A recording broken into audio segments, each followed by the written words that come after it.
Sadly, being departed souls, our images cannot be captured in the world of the living.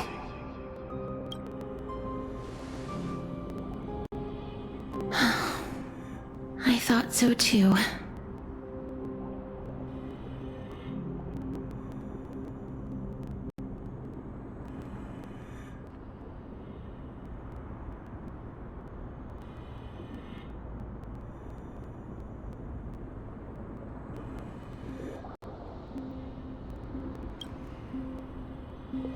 What?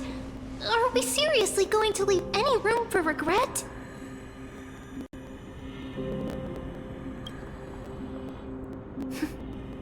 There won't be any regrets.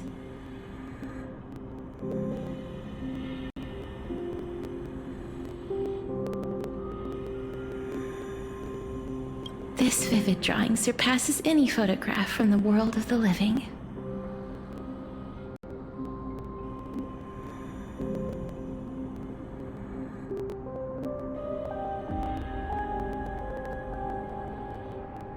Little Cash smiled. Treevee, Trinin, and Trian's wishes finally come true!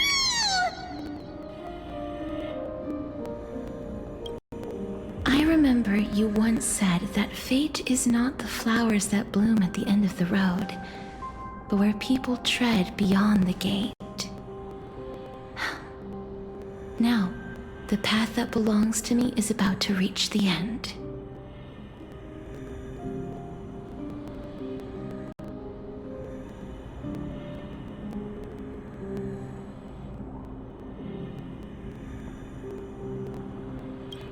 Thank you for bringing me the final key. Key? Little Cass, why are you talking in riddles all of a sudden? I have a feeling that soon, this gift of yours will become the key to saving Mrs. Life. Wow, that's amazing! Then keep smiling and carry on bravely!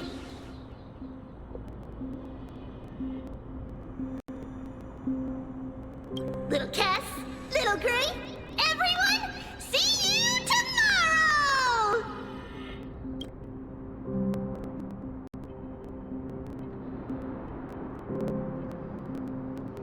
Lady Trian.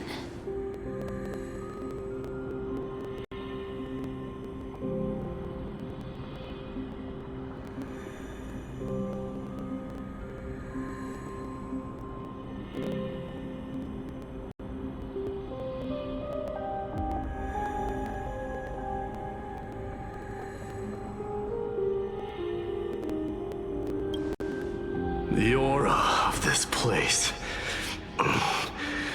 We have indeed reached the end of the stream of souls.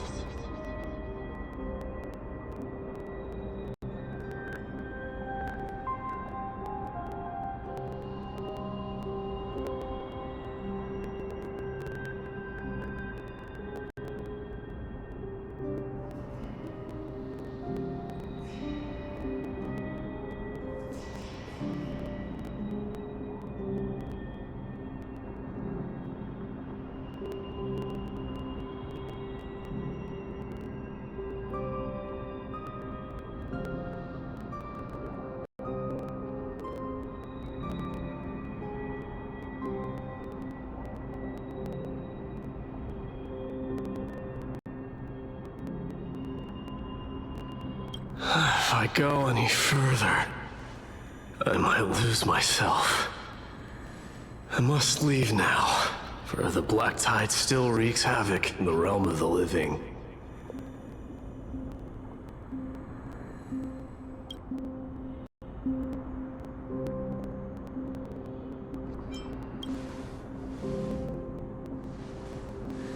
I seek not to enter the door to the nether realm. Castorus, will you fulfill your duty for the flame chase?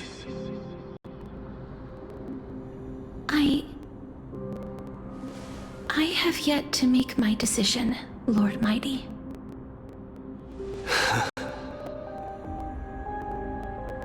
No matter. Make the choice your heart desires. Even if it takes 1,000 years of waiting.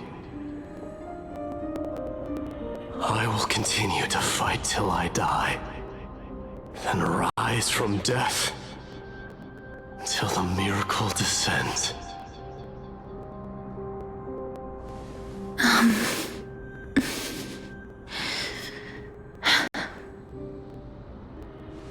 There is one more thing you should know, Lord Mighty. What is it? Professor Anaxa may have deduced the principles behind the Era Nova. You and I may be reincarnated as strife and death in the next cycle, becoming calamities wreaking havoc upon the world. I see.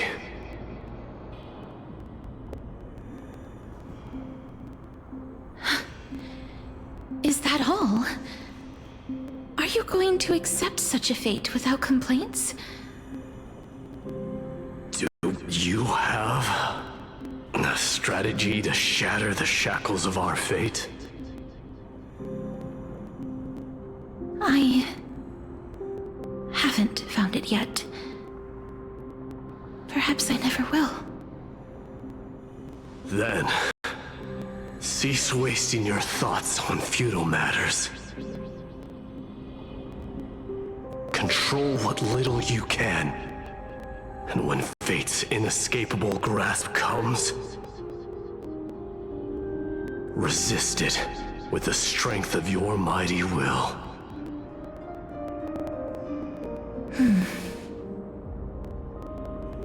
Thank you, Lord Mighty. I will find the right decision.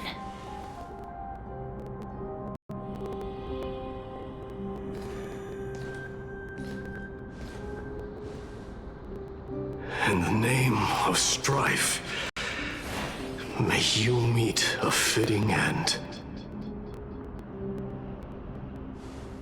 This must be the alchemical matrix the spirit mentioned.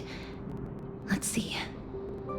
We need to insert Aquila's sky, Georios' earth, Kephali's fire, Fagusa's ocean, and Nestia's love. It seems our sweet Princess Homebody has made up her mind. In that case, seamstress, I suppose I no longer need to deliver your message. My time is rather precious after all. Whether you wish to break free from death or not, please, follow your heart. By the promise you once made, I ask that you fulfill your duty one final time. Castorus, please, live as a human, and die as one. According to that alchemist, the final piece is supposed to be me. However, he is not privy to the past, and therefore cannot see the full picture. The past? I saw the twins of death in Kephali's memory, and now I am certain that I was one of them. The trial of the Hand of Shadow demanded taking the life of your family. I died during that trial, falling before the gate to the new world. And my sister, whom I never met, became the Titan Thanatos of this cycle. She was consumed with regret over my death, so she used the Titan's authority to reforge my soul. Yet, it also means she has never revealed herself to anyone, hidden away from the entire world. That's because the Titan she became already fell at the start of everything. They died for me, and now lie in slumber in the River of Souls. You mean... Pollux? That's right. The River of Souls is no material river. It cannot be blocked by ordinary means. Only a divine corpse can prevent the dead from reaching the next world. And that's why... we have to awaken Pollux from death before we can retrieve the core flame of death.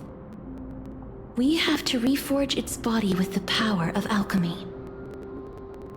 But Cass, if that alchemist speaks the truth, does that mean you're also part of the dragon body? According to those departed spirits, I was indeed born as the dragon's twin. But before we talk about that, have you heard the sighs?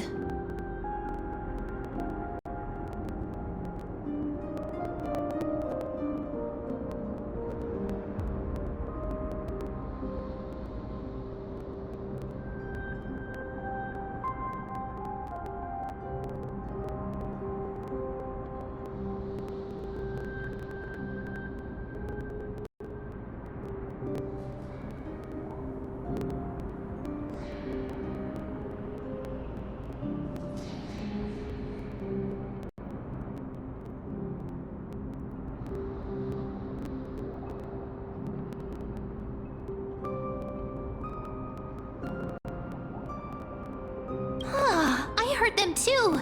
So what are those? I think it's probably the sign of Pollux's wish being fulfilled. They must have realized how heavy a price they'd need to pay when they used their divine authority to resurrect a dead woman. That's why they exerted every ounce of their strength to send me to Styxia, a city that called for death, a land where none is hostile to death.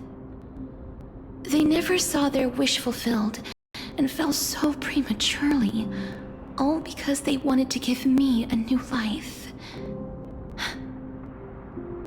Pollux must really want to know how their sister has been after giving their all to save her. That wish is the reason Pollux's soul still lingers in the mortal realm even after their fall, quietly watching and documenting every detail of their sister's life. So instead of picking up objects on the way here... We were instead showing things to a strand of yearning that lingers here. Now, we must weave these yearnings together and restore them into Pollux's complete soul. But all of this is just a hypothesis, right? What if we go through with the ritual and it turns out totally different? That's fine. As Professor Anaxa often reminds us, such is the nature of alchemy. The true outcome can only be known once the process is complete. This is why alchemy is also known as the miracle of creation. Now, the puzzle of Pollux's yearnings is nearly complete, with only one final piece remaining. I shall reveal what they have been yearning to know in the alchemical matrix. I will show them my whole life since I left Styxia. Lady Triana has already drawn a picture of my entire life, and it is now in my hands.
The ritual begin.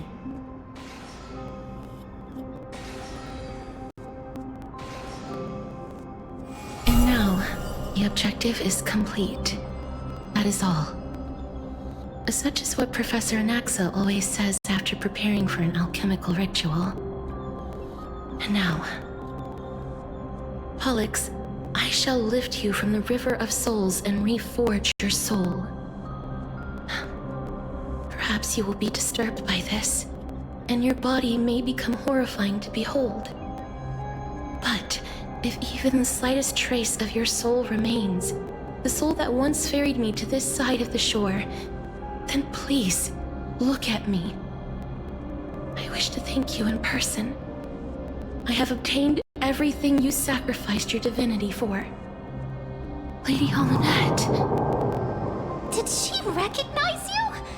Oh, she must be the first soul we can communicate with here, right? I'm afraid she is just another spirit trapped here, like the rest of them. The only difference is that I was there when she died. Please, go on. I'm listening. Are you about to tell the story of Styxia? Yes. You're just as smart as I imagined, but...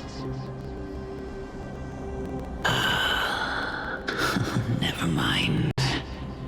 Now's not the time. There's no need to worry, Elder. Take a look around you. You're already at the resting place of the dead. The world of the dead? But how? I understand that you chose to remain silent about the story to protect Castorus. the girl who coexists with death. But you no longer need to hide that story. I can assure you that you have protected that girl's life well.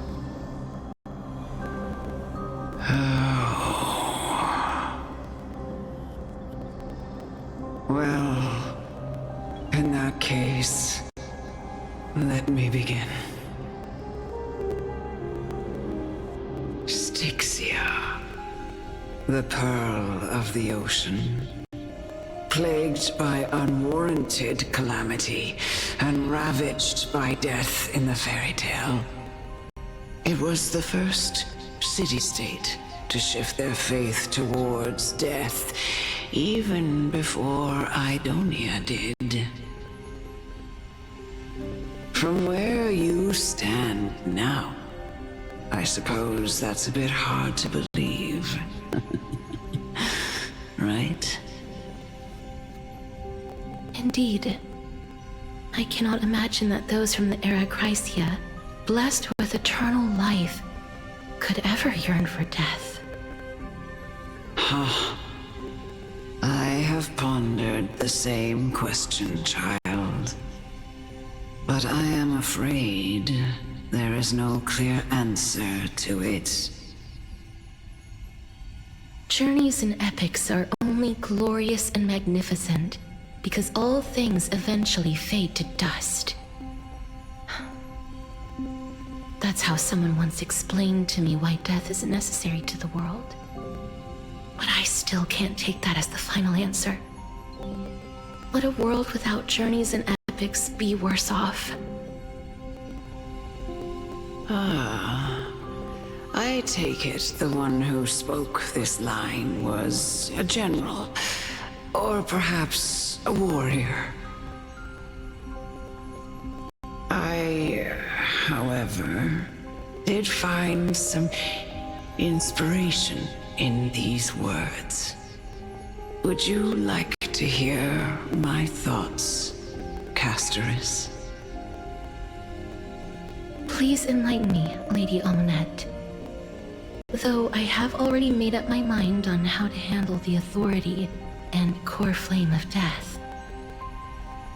Your words might truly guide me toward the path forward. You and I are neither warriors nor generals.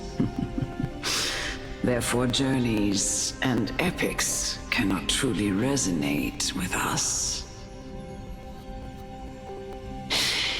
But what if I reframe it like this? What if love is not a trait bestowed upon mortals by Nestia, but a blessing from death? Love. No one ever invented the word cherish in the era when life was eternal. For all the good things in the world can be revisited endlessly, and every bond formed carried no risk of being severed. The so-called Era Chrysia was an age devoid of both virtue and sin. People did not truly live. They simply existed, going through the motions without passion or purpose, then waiting for something to happen. Perhaps the people of Styxia chose to embrace death not out of fascination with its cruel and fearsome side, but instead became fixated and obsessed with the impulses and desires tied to a finite existence. Therefore, death is not a thing of fear and desperation, but... That's right, Castoris. It is the reason we shed tears when parting ways, and also the original spark that ignited the passion of mortals. If you truly intend to deprive the world of death, then be prepared to witness it return to a state of stagnation. I understand, Lady Amunet. Our limited lifespan shapes all that we know and love. Not even the Death Titan has the right to take that away from humankind again. Nestia's love was the chrysalis of Gold's first blessing, but it most likely wasn't understood by mankind. We only learned to interpret this wonderful gift after Thanatos' arrival. If the world was bereft of death, then the Queen of Styxia wouldn't have played midwife in delivering me into this world. You wouldn't have welcomed me into Idonia, and Aglaya would never have invited me to join the Flame Chase journey. None of these stories would ever have happened, and I would never have lived, let alone found happiness. Thank you, Mother. I will use all the love I've experienced in this long life to complete the final miracle. My teacher, Anaxagoras, grant me the wisdom of all things. I call upon thee, the stripped dead dragon's corpse.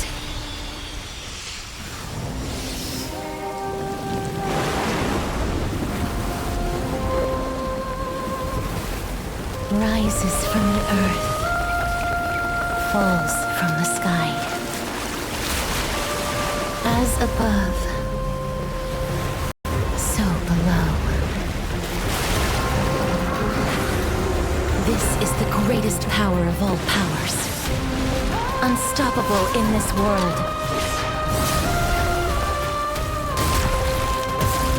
The great work that commands all death. I shall grant you embrace.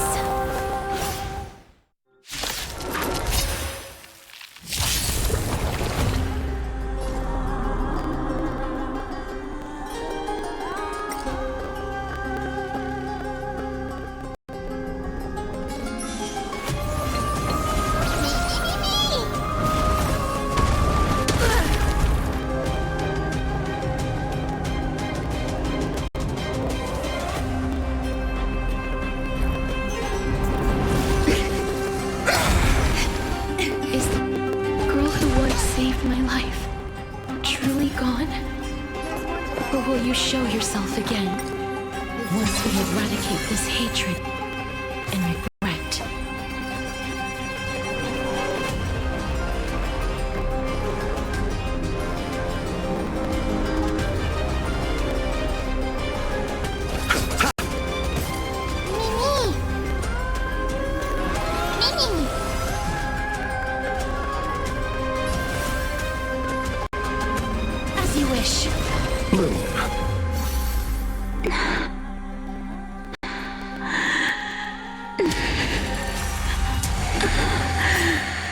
And I know you're anxious. Shh. Don't be afraid.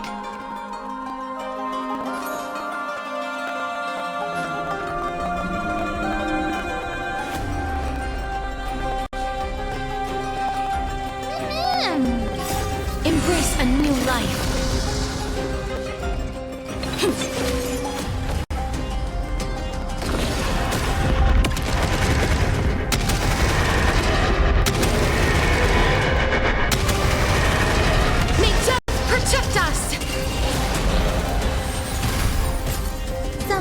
I suppose.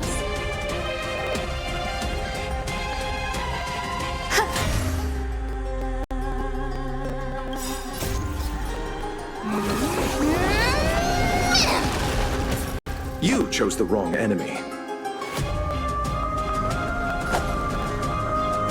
Receive divinity. So this is the work of life. Life is not so fragile. will tear. There's no more need to weep in grief. I will grant you peace.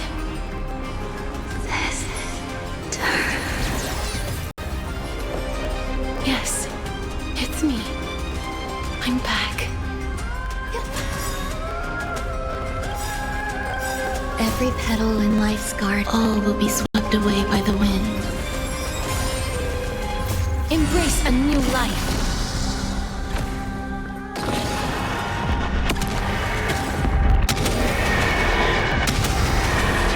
May death protect us! Be careful.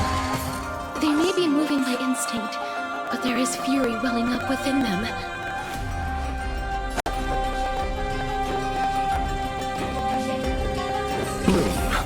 I shall remember this warmth. Receive divinity.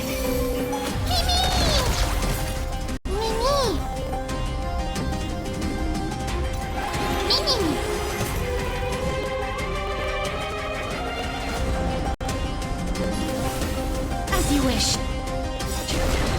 Embrace a new life.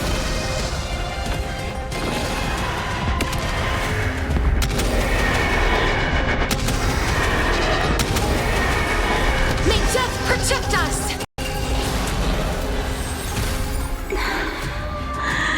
Please, don't turn back to the Netherrealm.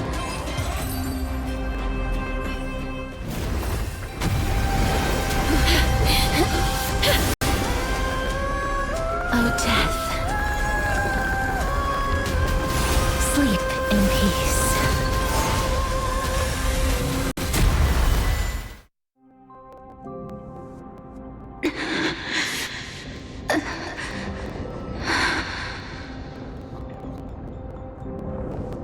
I'm sorry I have to wake you up from ancient death. And I know you're anxious. Shh. Don't be afraid.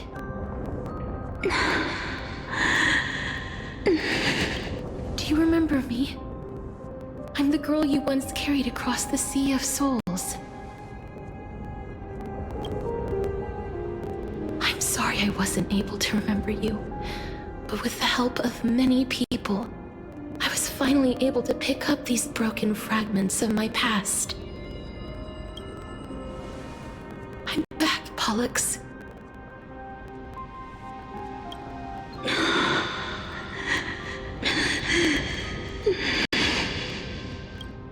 I know this might not be what you wanted.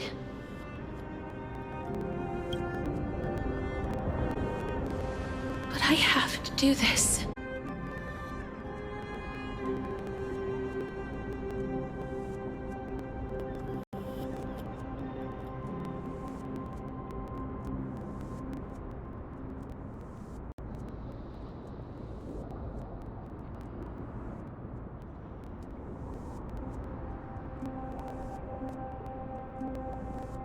Please take me to where the core flame of death rests.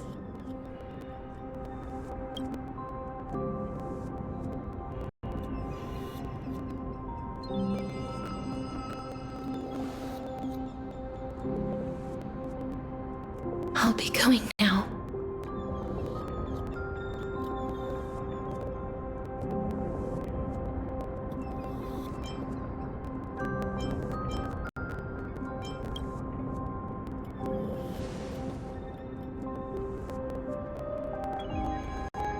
They may look scary, but as long as...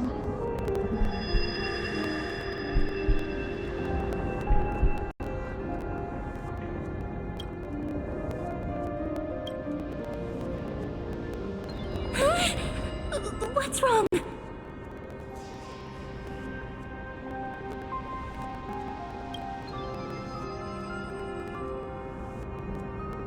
Are you... What's wrong with her? Her time is almost up. If I don't go now, I'm afraid her soul will return to Thanatos' embrace before me. What? Oh no! Is there anything we can do? don't worry. I promised I would ask Thanatos for the Trailblazers' right to roam the Earth again. Mem, stay here and keep a close watch until I return, all right?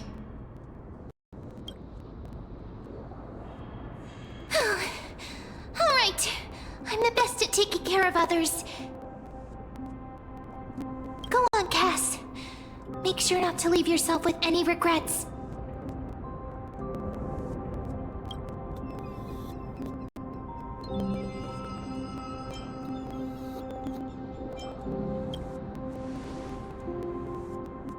That's not funny!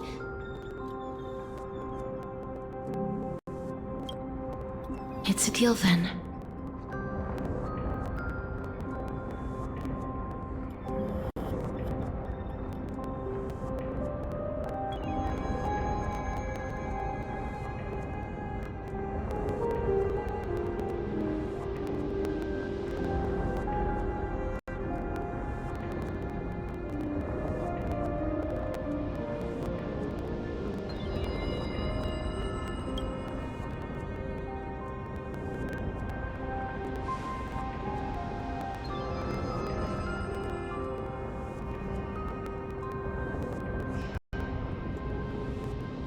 Please.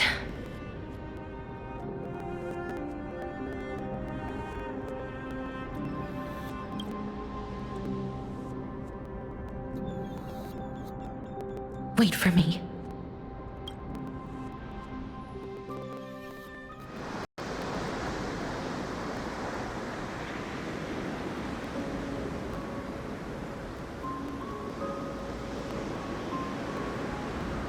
After all that.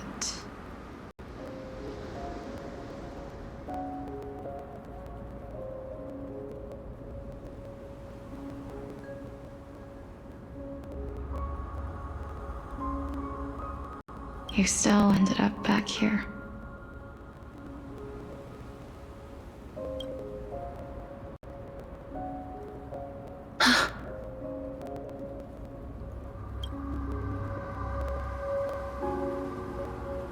So the legends were true. The Netherrealm really is a sea of flowers.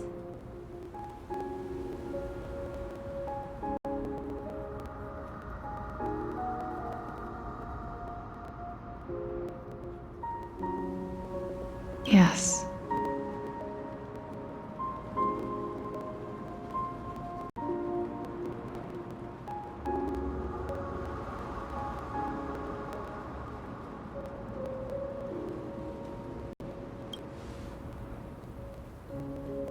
Just like the flower fields we tended to back then.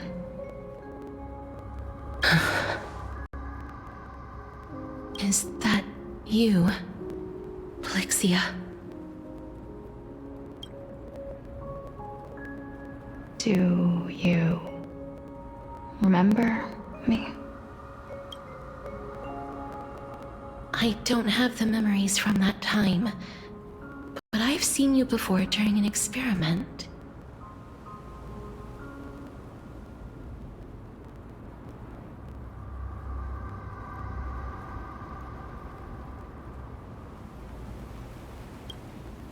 I see.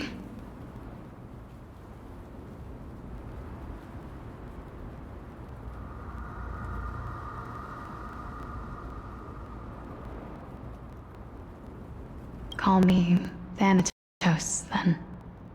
It'll be easier.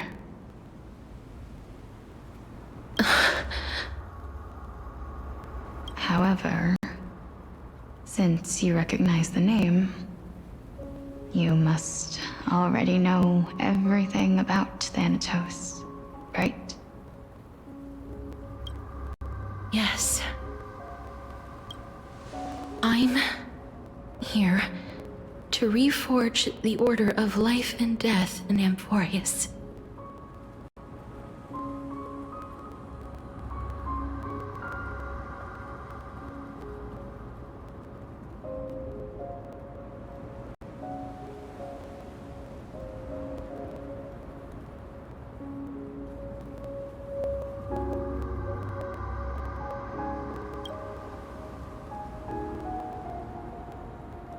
You know, my sister was a sympathetic, but rather sensitive person.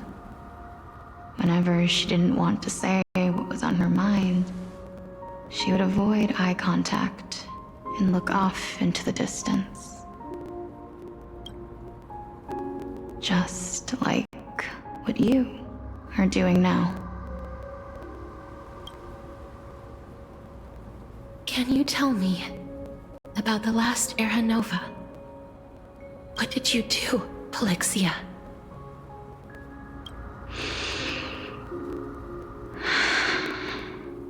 Where should I begin? I suppose we can start from the beginning. A long, long time ago, there were a pair of like-minded twins. As foretold in the prophecy, they were chosen to be successors to the god of death.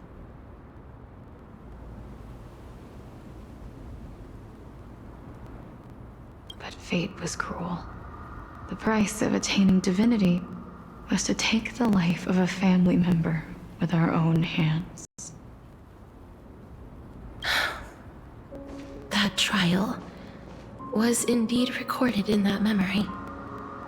Then you should already know that my sister voluntarily gave up her own life so that I could ascend as the demigod of death. But I couldn't accept that. Why did we have to kill each other for a future she'd never see herself? That's not fair.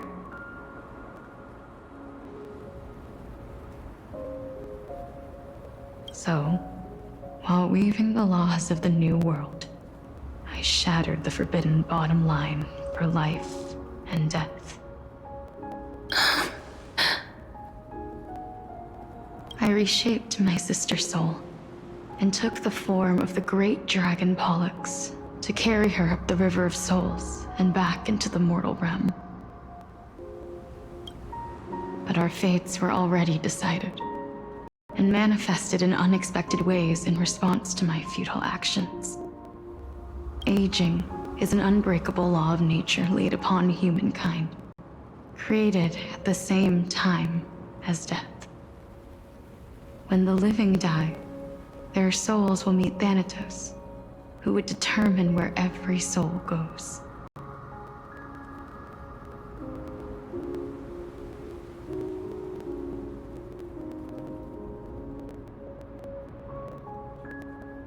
If the Reaper raises their left hand, the soul is granted death and allowed to enter the Netherrealm to await reincarnation. If they raise their right hand, the soul is rejected by the Netherrealm and returned to the mortal realm to continue walking the earth. That's why the Hand of Shadow can only lay down judgment and not embrace another being. Yes. Death was originally a pair of hands, but they were split in twain when we reached the mortal realm, never to touch each other ever again. The half of Thanatos that represents life, the undying human who grants death, that was the curse I forced upon you. Then, what about you?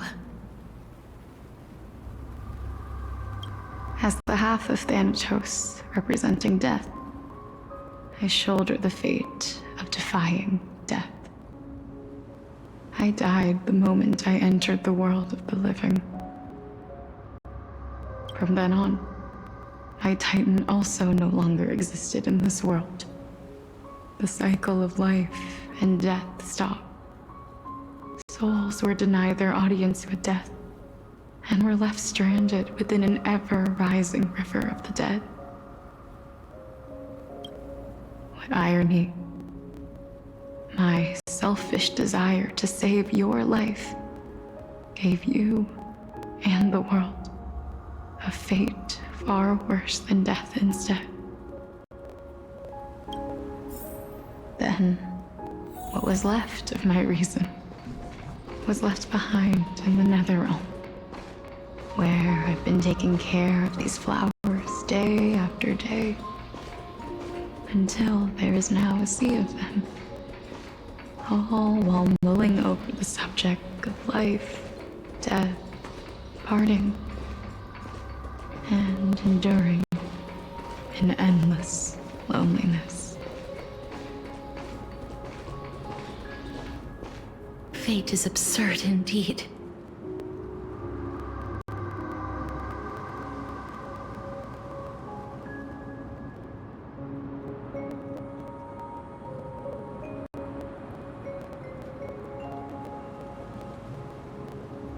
Our lives were a mirrored image of one another, like a pair of hands.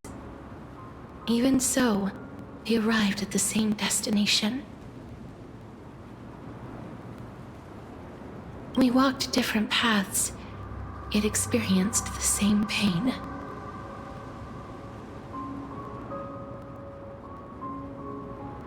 I had a hope that maybe you would at least have a good life in this cycle.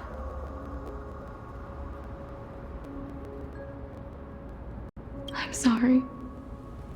I lived my life well. It didn't go to waste. As far as I'm concerned, you did nothing wrong. Even though I forced the authority of granting death to humanity upon you, a total stranger. Too many responsibilities were forced upon me in the course of this long journey. I was once lost, even upset. But I realized recently that if it weren't for your blessing, I wouldn't have understood the source of these emotions, nor would I have realized my purpose. I wouldn't have made it here to reunite with my missing half. And we wouldn't be discussing our past while sharing the same view of this landscape. I wouldn't have understood the meaning of our existence. The meaning of our existence. This sea of flowers blooms on dead land, because we sowed it with the seeds of our separation and watered it with our tears of loneliness. Yes, the only thing death is allowed to create are flowers that bloom from blood and tears. That's why Thanatos cannot create living beings at will, nor can the Hand of Shadow determine a person's remaining days. Because the life and death of mortals should never be dictated by another's will. Are you saying there's no point in Thanatos' existence? No. No single being can bear the scales of life and death on their own, not even a god. Life and death weigh equally heavy. We both know that now, don't we?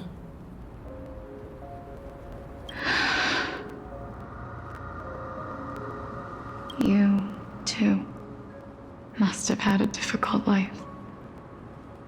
We've taken quite the ridiculous journey together, haven't we? I had a feeling, even back then, that we would meet again one day. Not to embrace one another after a long separation, but to come in search of retribution. Tell me the answer that's already been written, and let us draw this seemingly endless fate to a close.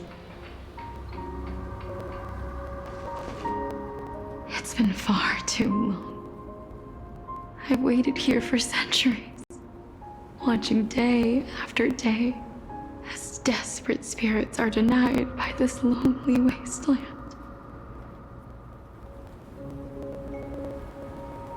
I always hoped I would see you among them, but I was also afraid of seeing you. I didn't know how I could possibly face you again. But more than anything, I was afraid that you might have forgotten all about me. I know. But don't you see, Polixia? I made it back anyway.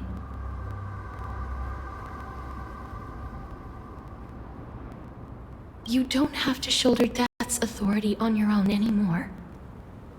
It was always meant to be held in two hands anyway. So, let's give our core flame to her and have her take it back to the mortal realm. Give humanity back their cycle of life and death. Our responsibility as Thanatos was never about picking out favorite souls. We were only meant to watch over life. Let's tend the field together and create a warm sea of flowers for all the souls to come.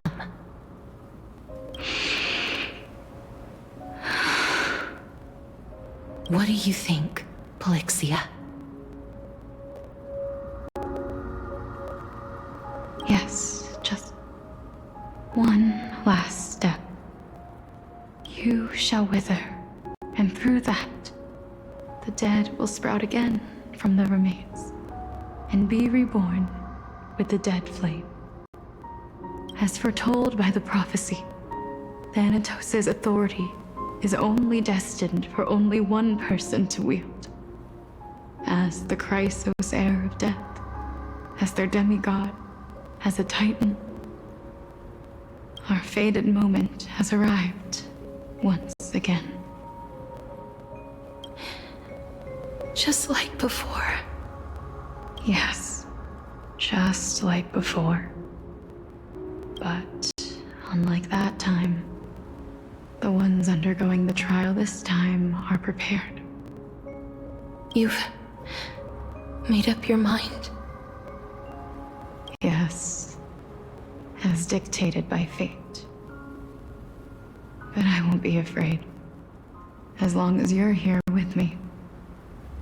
Complete your trial in this life. Grant me the embrace of death, and light the spark of life ablaze. You've been tempered by life and death. I know you'll be able to give this wasteland its first breath of life.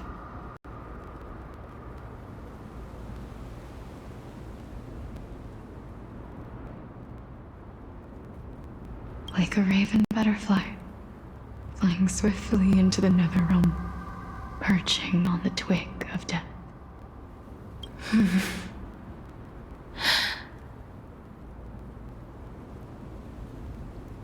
I will.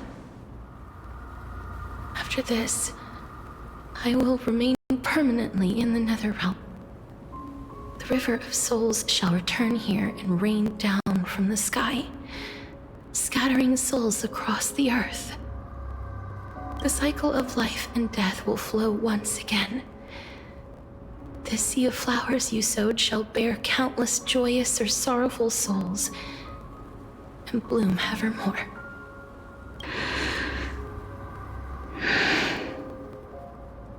Thank you. Just one last thing. Can you grant me one wish? Of course. What is it? Please, don't forget me. I promise you. When we meet in the next world, even if I have endured another reincarnation, even if we do not know each other's names, I will still hold you tightly in my arms, just like what I did when we were born. Castoris. Castoris. You're as beautiful as a fleeting butterfly.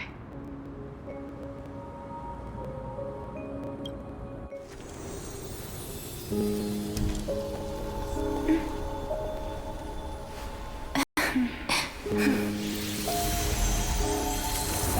will bring rest to death. And from now on, stagnant life will once again flow.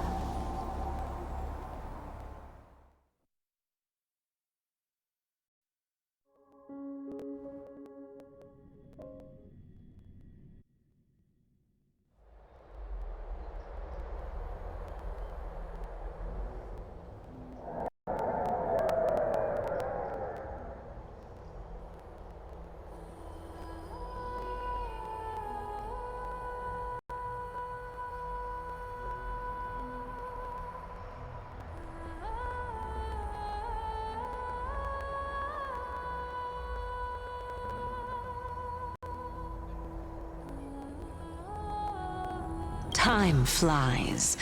In the blink of an eye, the 15th entry hour is already at hand. When this farce is over, your soul will be placed on the scales of life and death. Are you ready? No need to ask so many times. Of course I am. Then why do you drag your feet? Is your fear of crowds holding you back again? I simply find them too noisy. Paying attention to conceited fools like them would be an utter waste of my time.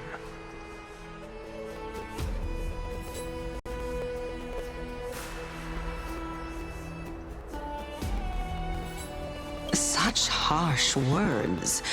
As I see it, you are no less arrogant than they are.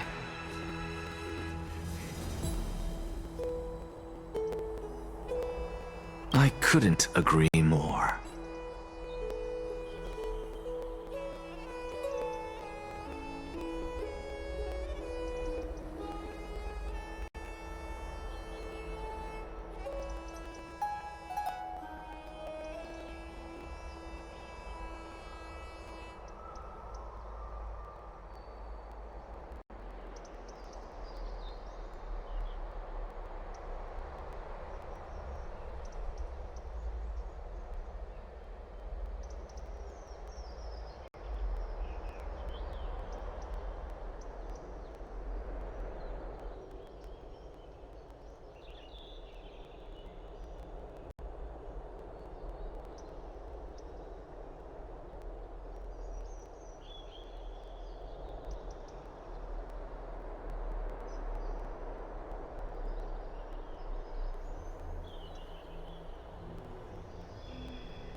Oh. I did not expect to hear that from you. Are you not going to refute me?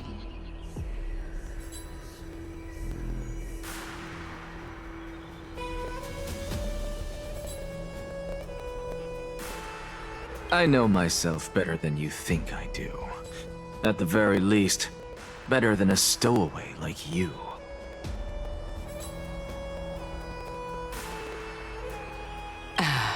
And they say men whose ends are nigh have but kind words.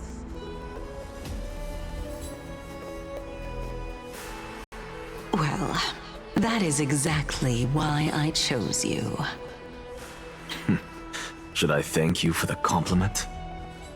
The hour of the trial has come. Do you have an answer for me? And how will you prove the veracity of your argument?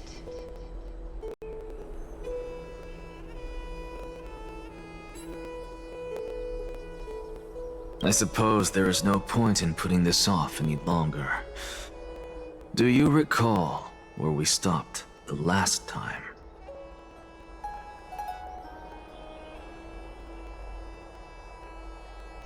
You were saying that Amphorius's history is cyclical.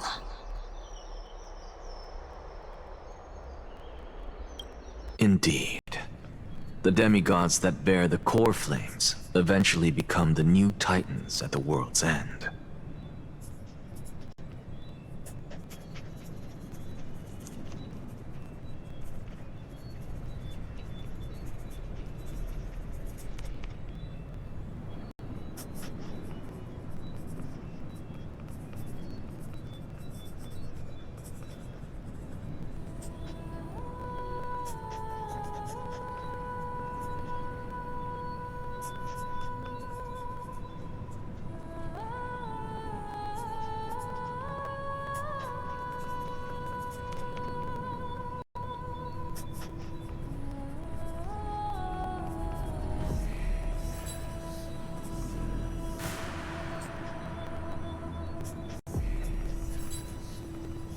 Remember what happened on the Holy Mountain?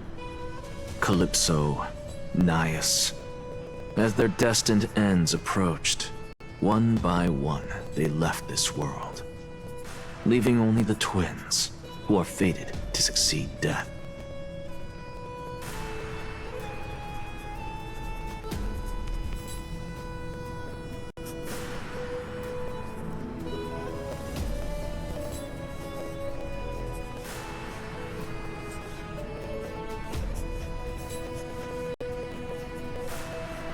Unfortunately, while their journey is consistent with ours, you and Calypso, as well as Nikador and Naias, act as supporting evidence.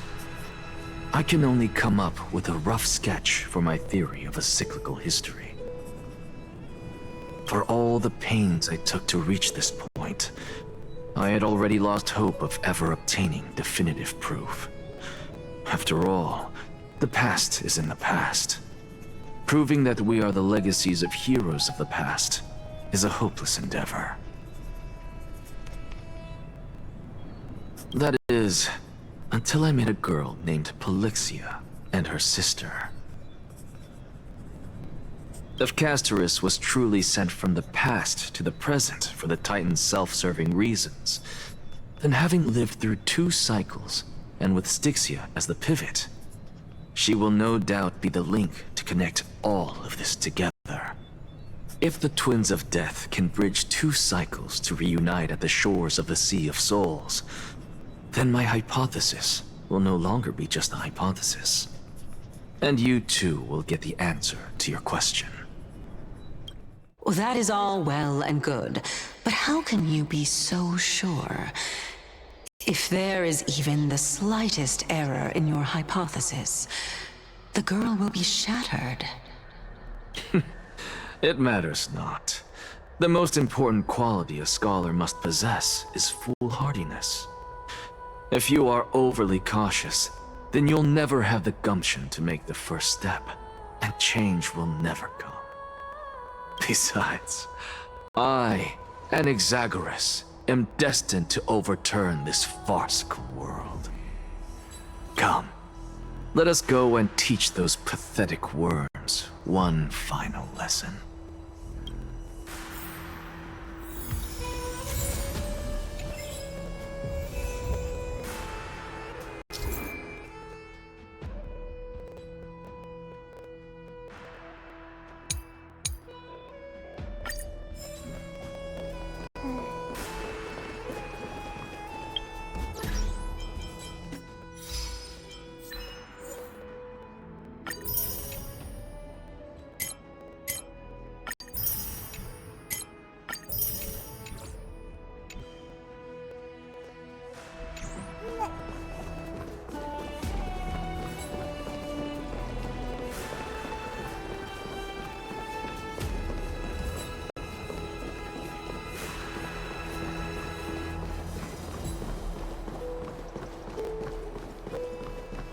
Fine. So they are leaving the final debate to him. Let those Chrysos heirs who started this terrible war hear you. Let them hear the voices of the people!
As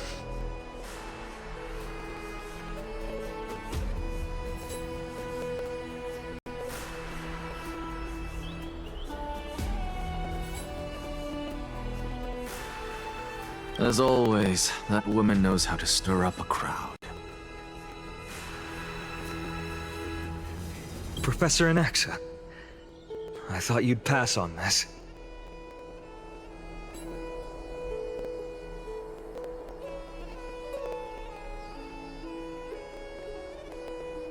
Everyone must cast their vote, or this assembly would serve no purpose.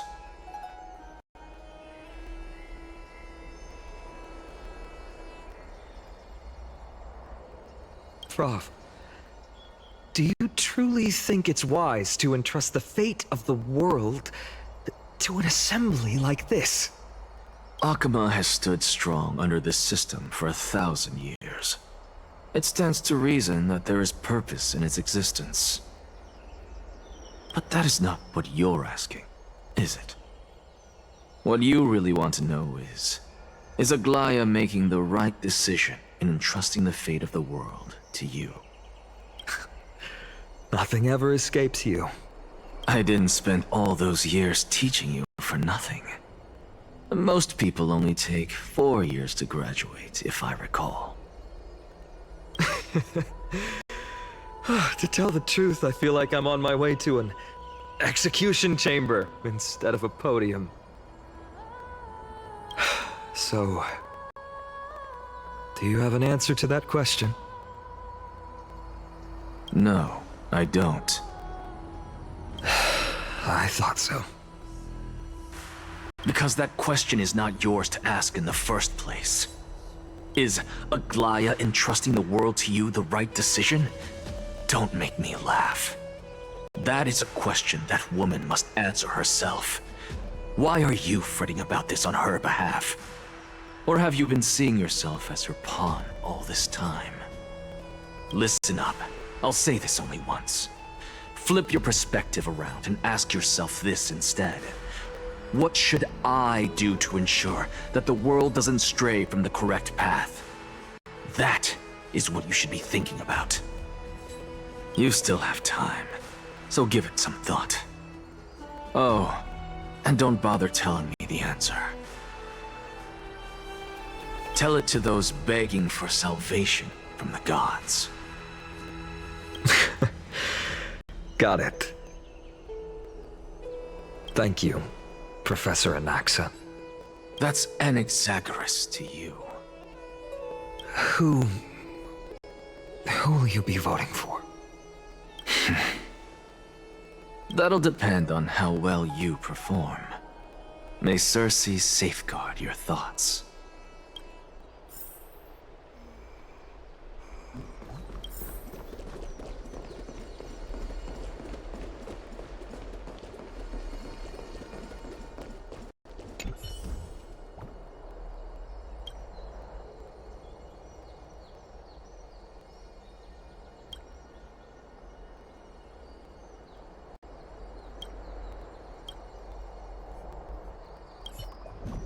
I actually don't necessarily mind things remaining the way they are. I wish to say it. Elders and citizens, silence, if you please. As the Theoros, I present to you Phinin of Ides Elysiae, virtuous citizen of Akama, and the last speaker of the assembly. Much obliged, Lord Lycus. I remember him. He's the penniless lad working for Aglaya. Where's Lady Goldweaver? Why is she sending this guy to give the last speech? Is this really the end of the Flame Chase journey? Can this dude really face down kindness? I actually don't necessarily mind things. By Kephali above. Dear citizens of Akama, as you look upon me, so too do I see you. I see your fear and misgivings, your apprehension about the discord between the Chrysos heirs and the Council of Elders. And yet, before you contemplate something as grand as the fate of the world, I ask that you look closer. Look beyond the horizon illuminated by Kefali, at the crisis threatening to overwhelm us.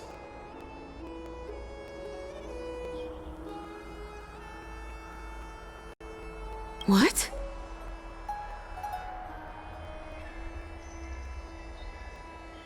Hydes Elysiae, my beloved hometown, is a village forgotten by time. It is a place with the most invigorating breeze and wheat fields that spread all the way to the sea. I once thought that there I would enjoy a lifetime of peace and quiet with my friends and family.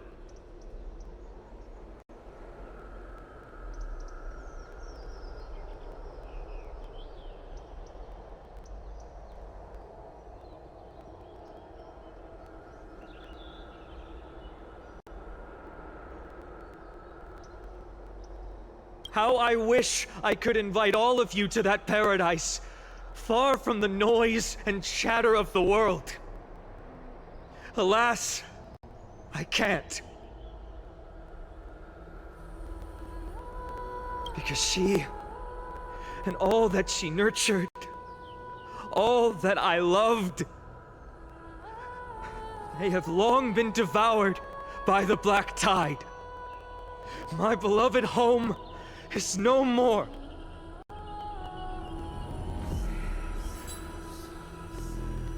I will never forget the day the black tide struck. My father, Hieronymus, fought with a broken sword to his last breath to protect his child. My mother, Aldada, she was ripped apart by monsters. Also, I might live to stand before you here and now. Galba, he was a hunter. But in the end, those arms that once drew a bow instead embraced Piso, his beloved son, as they both breathed their last. Pythias, the teacher, risked her life to save her students, but a burning beam fell on her, crushing her. And what of Livia, her daughter? Did she make it out alive? No, she didn't. Livia, Piso, and so many other children. My childhood friends. They were all swallowed by the black tide and turned into monsters. They kept saying the same thing over and over. Even up until the final moment, I finally steeled my heart and granted them eternal peace with my sword. Why, Vina? Aren't we the best of friends?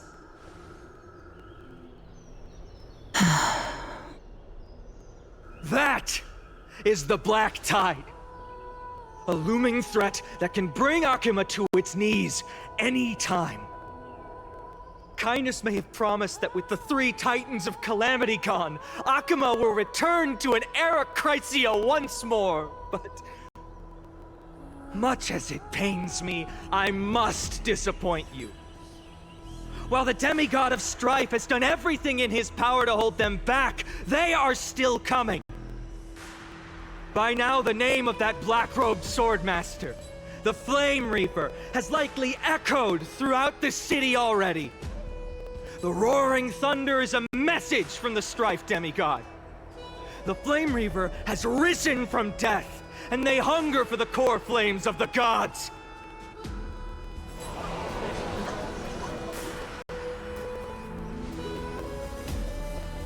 Lies! If such a powerful enemy is indeed approaching, why is Akima still a picture of peace? Exactly! The city of Akima shows no signs of pandemonium or chaos. And why is that? I beg you, spare a moment to think about this. Are we able to stand here and hold this assembly in peace today because the danger has passed? No!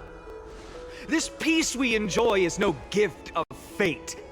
We are able to stand here today only because the Chrysos heirs have stepped up and shielded Akuma from calamity. With her golden threads, Aglaya has preserved and continues to preserve these idyllic days that all of you hold dear. The Council of Elders claims that Aglaya will one day forsake the people because her divinity is eroding her body and soul. But ask yourselves this. Rather than offering her aid and support, why do they choose to watch and push Akuma away from the Flame Chase journey? The answer that no one can bring themselves to speak of. A truth stained in blood and buried in greed, fear, and vanity. Allow me to lay it bare before you. It is because the Council of Elders, which bears Akuma's history and honor, along with this Citizens' Assembly we once took so much pride in, are now infested with vermin.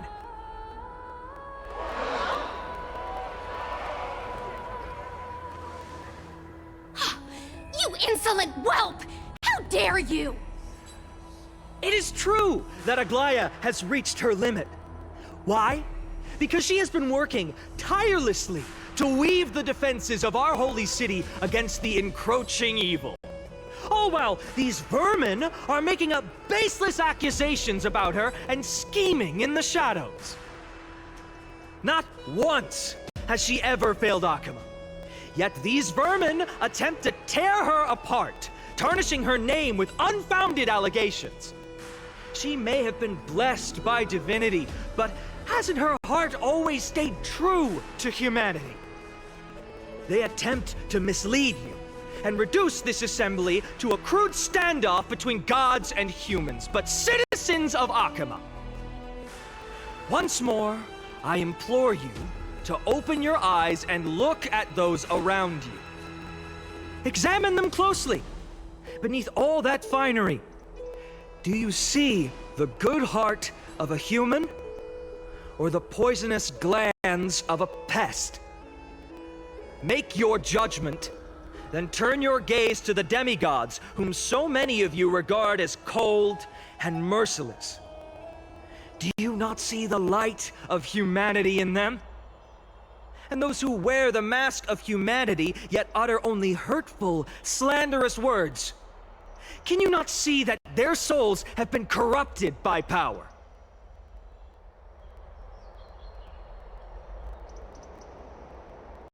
Yet, no matter what your answer is, and no matter who your vote goes to, rest assured that you have nothing to fear. For Aglaya, Tribios, and I will remain your faithful guardians and pledge our lives to upholding your decision.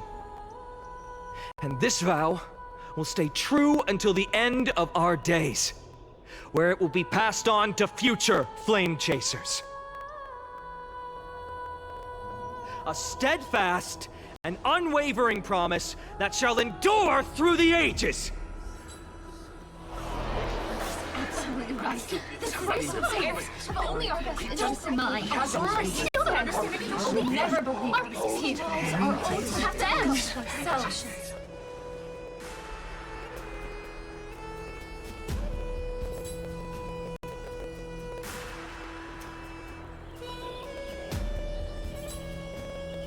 At the present time, on the scales of Talentum, those who call for the continuation of the Flame Chase journey, and those who demand its suspension. Each faction holds an equal share of votes, resulting in a perfect balance. As expected. This is the moment when the Flame Chase journey is the closest to its end. And now, it's your turn to vote, Lord Anaxagoras. Is there anyone else who hasn't voted? No, you're the last.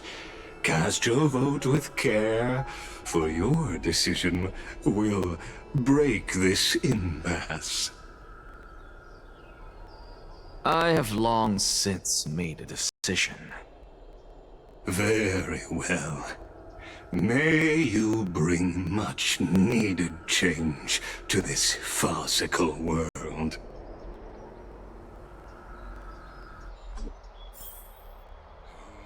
The last vote. Vote for kindness! Who will he vote for? Always the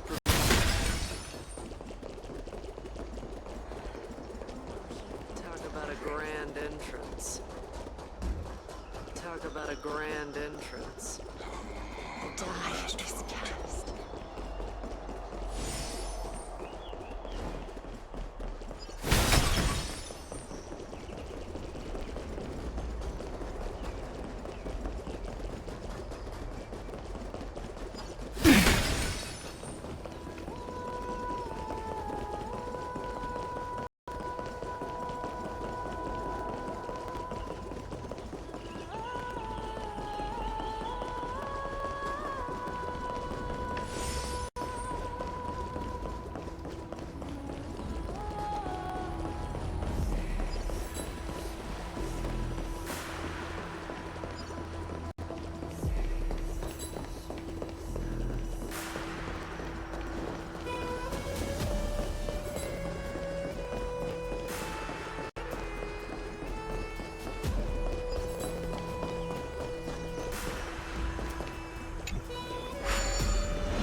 I've learned something.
die is cast.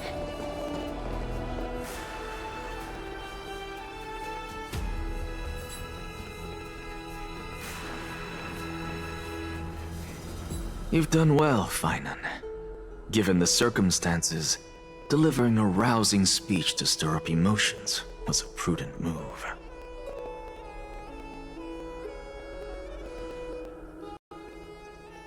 Thank you all for your patience. On behalf of the 7 sages of the Grove of Epiphany and the scholars of Amphorius, I, Anaxagoras, am ready to cast my vote. But before that, in the interest of fairness, Lady Goldweaver, I pose a question to you before all who are gathered here. Will you, as Finan has promised, stand by the decision made in the Assembly, regardless of outcome? In the interest of fairness, I make no promises, lest it should influence your decision. Very well. I thank you for your honesty.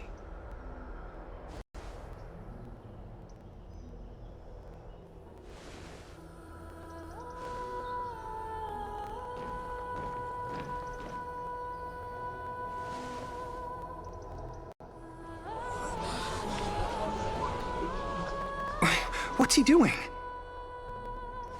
The stakes are high. Let's be patient. Cut the act! Who do you think you are wasting our time like this? Lord Anaxa, please do not forget that I... Rule number 1, do not call me Anaxa. Rule number 2, never interrupt me. Silence is golden.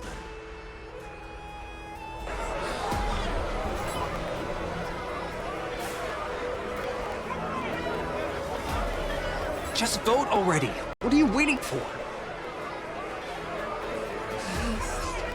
Your vote.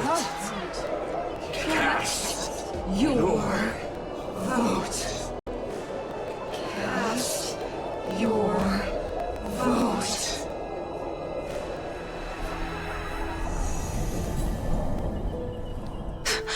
I cannot help but wonder, is every hardship in the world something you will exploit and use to your advantage? How else am I supposed to make use of this situation where my body and soul are separated?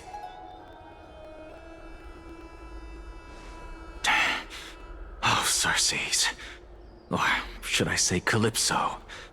Accompany me on this final journey. Let us journey to the Netherrealm and see how she will substantiate the answer to your question and validate my decision. We need only to follow the sound of the tides.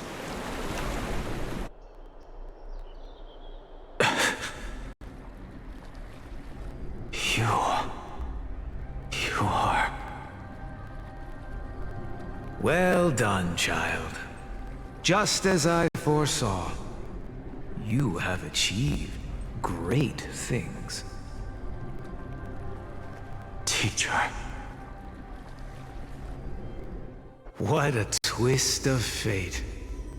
A blasphemer raised in the doctrines of the Venerationists.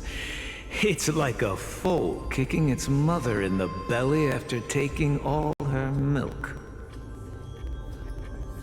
I respect you immensely, sir, but... You cherish the truth even more. So, child, do not be troubled by the criticisms I have borne. Do not let those voices hinder you as you forge ahead. As the sage of the Venerationists, I am duty-bound to oppose you. But, as your friend and mentor, Anaxagoras, I say, go forth, for the truth is already in your hands. I'll keep that in mind. Go now, child. Your lonely pursuit is about to welcome a new chapter. And when you reach the end of this journey, may we meet again with the truth before us. You have my word, sir. May Circes safeguard your thoughts. May Circe safeguard your thoughts.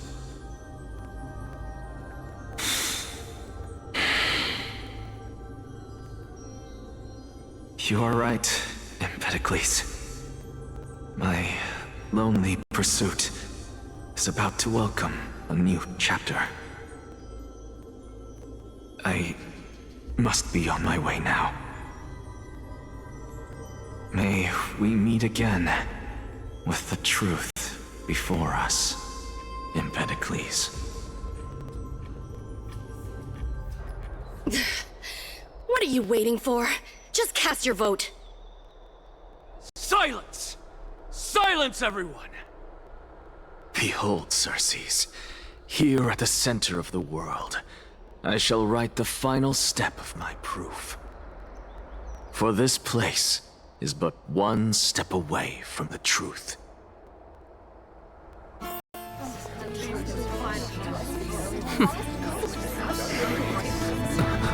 Professor, I completed the proof you wanted.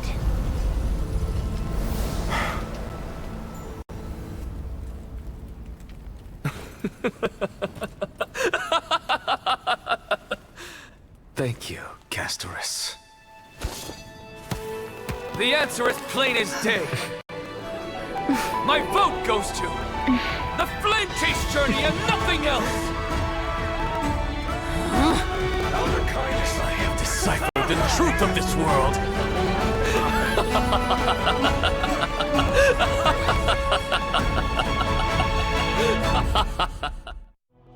With the balance shattered, the result is clear. By carefully enter Lenten above, as the Theoros I have observed. No! Ligus, you can't! Onyxa, what have you done? Have you lost your mind? I hope you are prepared for the harsh punishment awaiting you. Mark my words, I will make sure that clever head of yours never forgets the price of betrayal! Have you forgotten? I told you that happens to be one of my rare talents. You put on such a grand performance just to aid their preposterous flame chase journey? Performance? No, you are quite mistaken. I may be paranoid by nature, but I've always been known for my honesty. If you really understood me, Lady Kindness, you'd realize that I never had any interest in your pathetic little game of politics.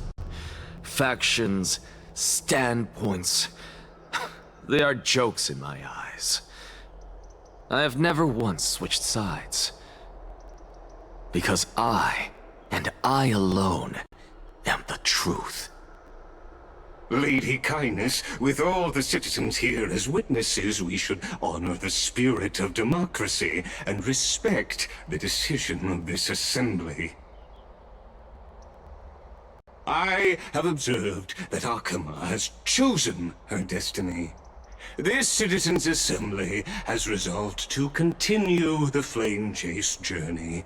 This resolution shall be put up on the Wall of Heroes, such that all citizens are aware of the city's way forward. You! It seems not everyone is ready for the assembly to end. Very well. Let me entertain you for a little longer. By your leave, Lord Ligus. Interesting. Elders and citizens, your attention, please. Stay for a moment more, if you will. Anaxagoras of the Grove of Epiphany has an announcement for the Assembly. What is this performer up to now? Absolute flame chase journey. What do you think he'll continue? I don't know. So apropos. Frankly, still. Just moments ago, all of you made a decision on the fate of Amphorius. As a supporter of the Flame Chase journey, it pleases me to see the choice you have made. But I regret to say that I still harbor doubts about this outcome. Thus, I hereby challenge this resolution. Tell me, who among you dare swear to Kefali's name that Era Nova will truly welcome the fairy tale ending that the Chrysos heirs have promised? A beautiful new world free of calamity and madness? Nonsense! That's impossible! What is he getting at? Of course he... Not even for a second. No one? Must I pick somebody to answer? Very well. You, the one acting so wise and profound. In front of all present here, do you dare swear that it will happen for sure? No? Fine. Next. You, the one with ignorance written all over your face. Yes, you. Do you dare swear by it in front of the Titan? What are you trying to do? Useless. Your turn, then. With that smug look of yours, you must be confident that the Flame Chase journey is the best course to take, right? Hey! Mind your tongue! So, no one? I see. In that case, Finan, answer me this. Your speech was filled with such passion just now. How confident, then, are you in making this promise? Professor, what are you doing? Let him continue with his performance.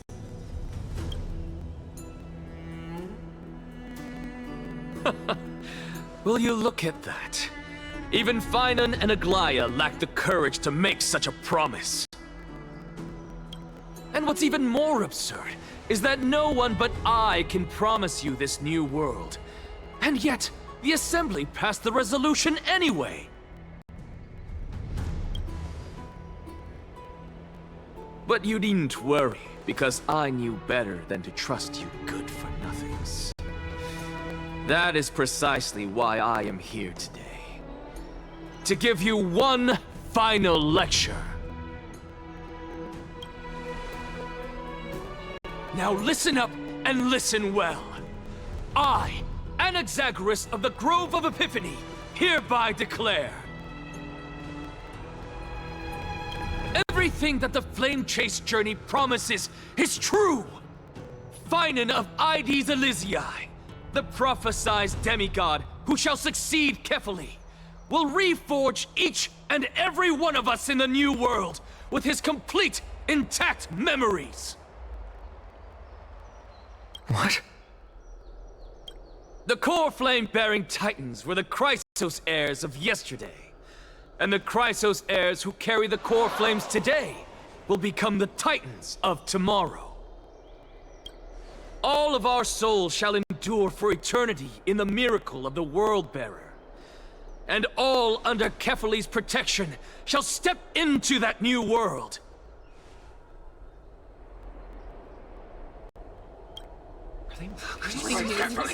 This is pure blasphemy! It's impossible. What? Are you saying that we must bow down to you and worship you even in our next lives? Enough, you blasphemous imbecile! How dare you try to deceive us with all these lies and falsehoods? How can you prove? I told you, don't interrupt me. But since you've asked, I shall be kind and indulge you. My statements are based on my experiments on the divine body of Kefali themselves. You heard me correctly, everyone. With the tacit approval of Kindness and the Council of Elders, I fused my soul with the god through alchemy and learned the truth behind Era Nova. What is he talking about? Isn't that pure blasphemy? I, the vile, wretched blasphemer, deserve nothing less than death for my sins. And the Council of Elders, which granted me consent and aided in committing this atrocity, should face punishment alongside me!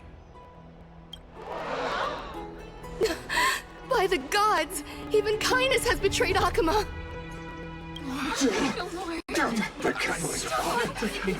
What carefully of God.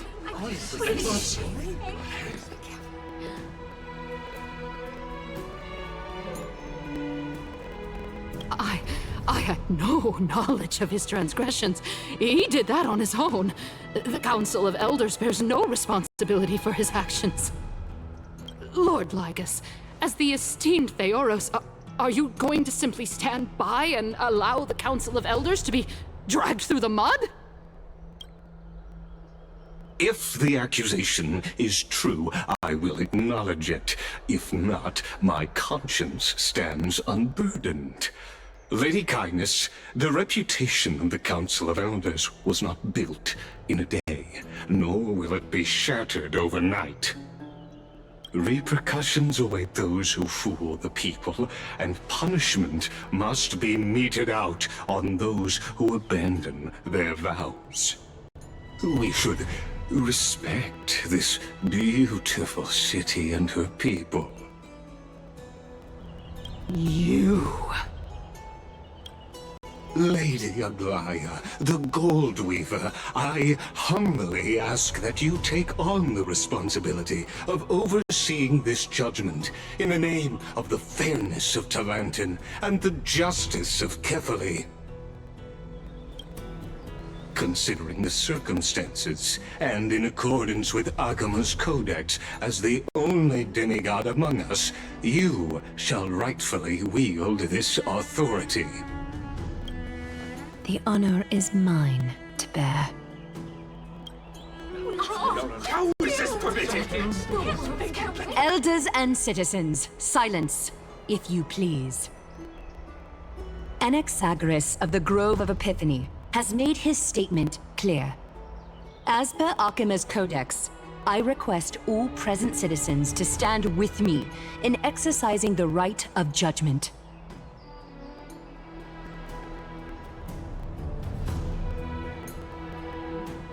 First, Elder Kindness of Akuma and Lygus the Theoros stand accused of neglecting their duties and abusing the law, leading to the egregious blasphemy against a god.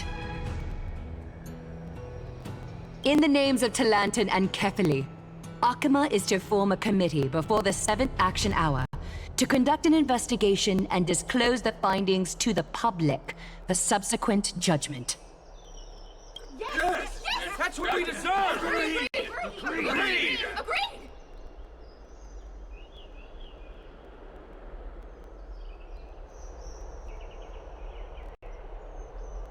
Curse you!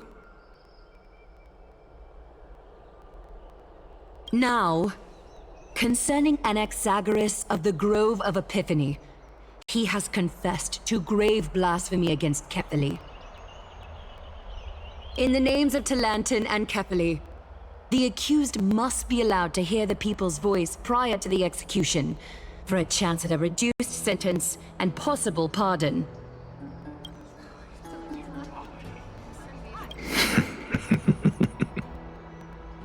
Professor. Let him die! Let him die! Let him die! Let him die! Let him die! What decision will you make? Lady Goldweaver. Enough with the hesitation, Aglaya. This is not like you. Let him die! Let him die! Then, in light of the people's voice, O Talantan on high, may you bring death upon him.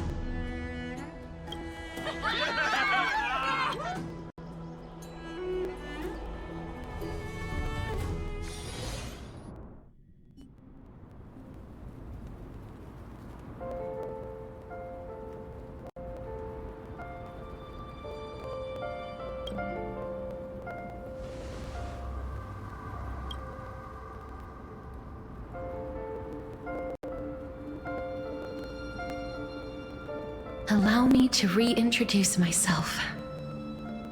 I bore the name of Castris while walking among the mortals. And now, I stand as the demigod of death, the living side of Thanatos.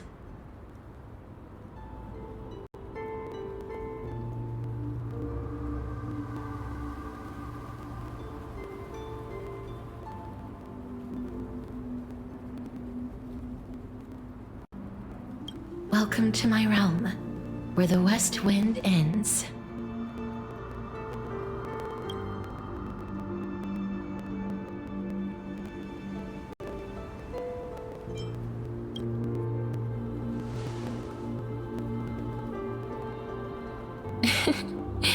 You're still as energetic as always. Did you know? Every flower here was planted by Thanatos themselves. These flowers were originally both lifeless and immortal, but in the first rain brought by the River of Souls, they were given new life, flourishing as the bearers of countless souls. And it is my duty as the Master of Death to tend to their well-being and foster their growth in this serene haven. Similar to the structured cycle of life and death in the mortal world, these flowers too shall wither and fade, returning to the earth and then ascending to the sky with mist and tides. Eventually, they will descend to the mortal land as gentle rain. Every soul undergoes the perpetual cycle of reincarnation, albeit in varied forms, until the world meets its end. Yet, sadly, there's no time left for Emporius to wait for when the flowers bloom again. Now, death is the power at my fingertips.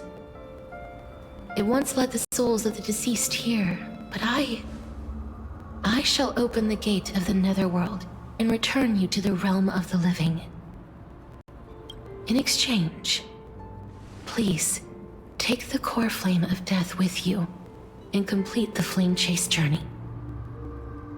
Do not let our work thus far be in vain.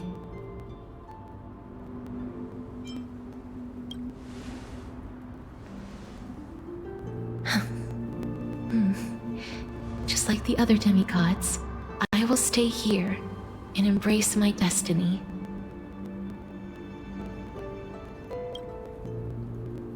That being said, it is not easy to guide a lost soul back to the mortal realm. The whispers of death are sweet and alluring. If your determination wavers, you will succumb and be forever ensnared by the netherworld's grasp. Please consider this a one-time exception. I will do everything in my power for the flame chase journey.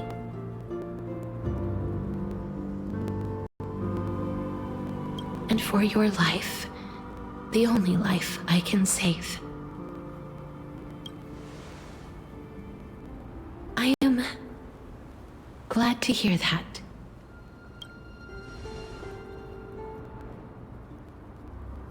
Over here!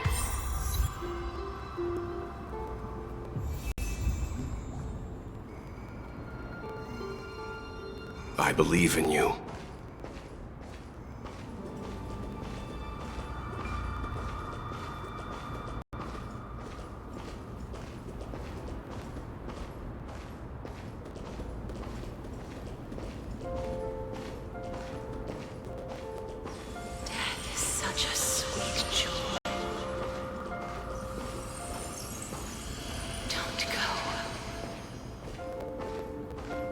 Lift your chin up high and step forward with us toward tomorrow!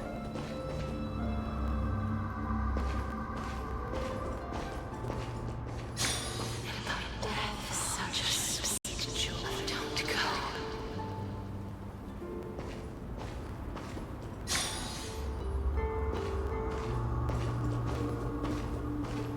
That's right. Keep your eyes on the dawn. Onward. Show me your courage.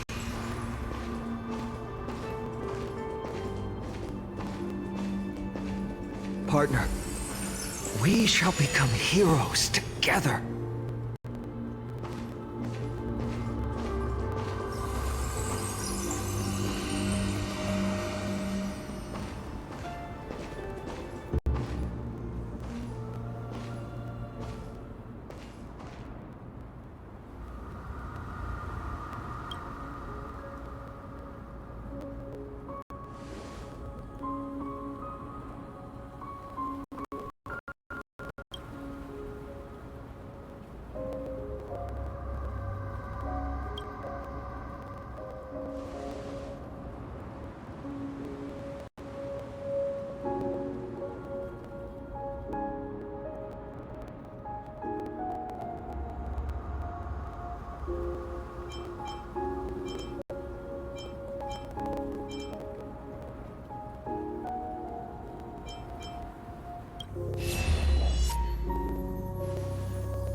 All of this is proof that you once lived.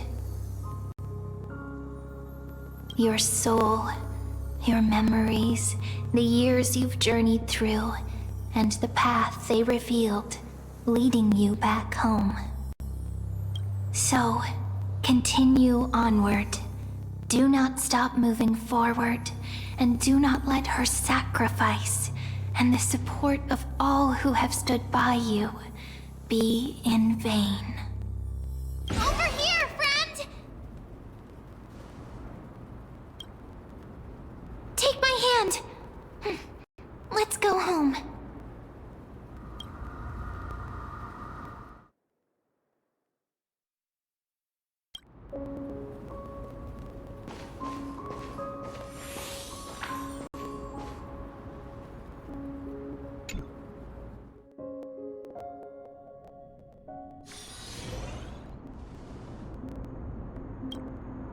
At last. I knew you could do it. Your soul is still perfectly whole, as if some kind of force is trying its best to keep it together. Is it Orynyx's final blessing? Or is it a miracle of your own? It's truly incredible.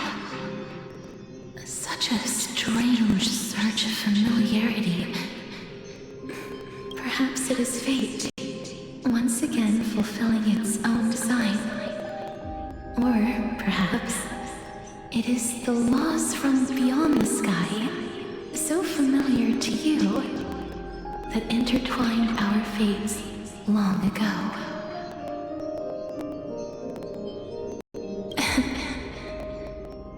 It seems that this is the riddle which cannot be solved anytime soon.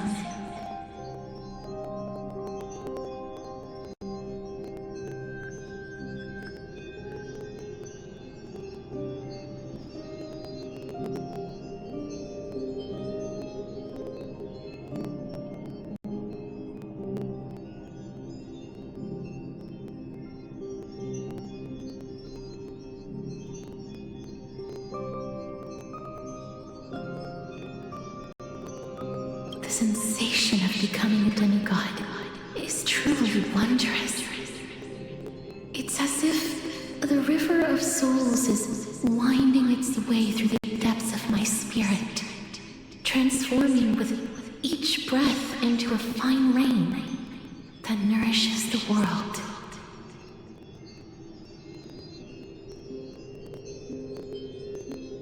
Do you recall that prophecy? At the end of the sea of flowers, the souls of the living shall warm thy fingertips, and after an embrace, there shall be eternal separation. I promised you that I would do everything in my power to give it another meaning. Now, as I stand as a demigod and destiny draws to a close,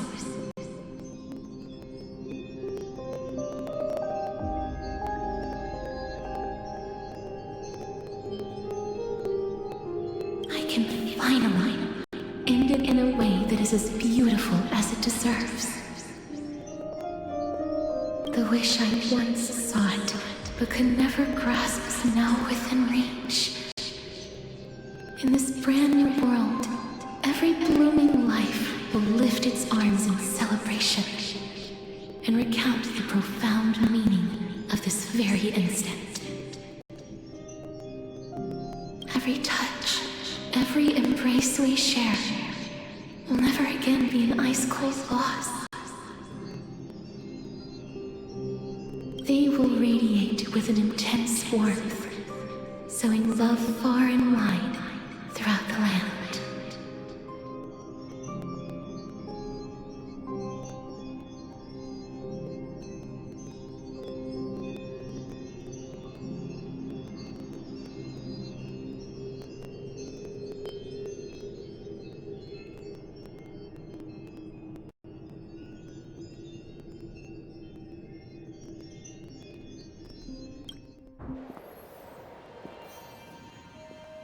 The other shore is very cold.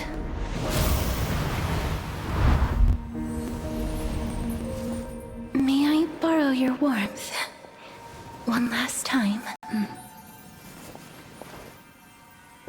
Thank you for fulfilling this wish of mine.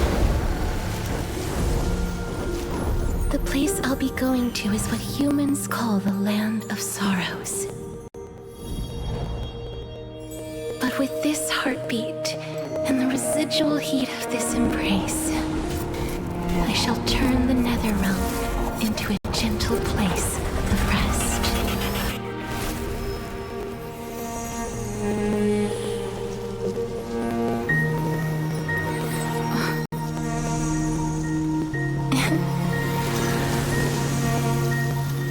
This embrace may be brief, but it's the proof that I once lived. Farewell, then. May we reunite in the new world.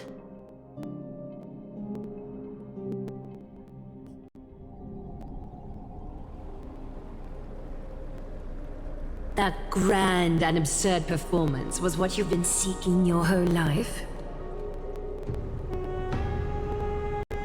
I gave up everything in search of truth, and it culminated in this very moment.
You, on the other hand, performed as I expected.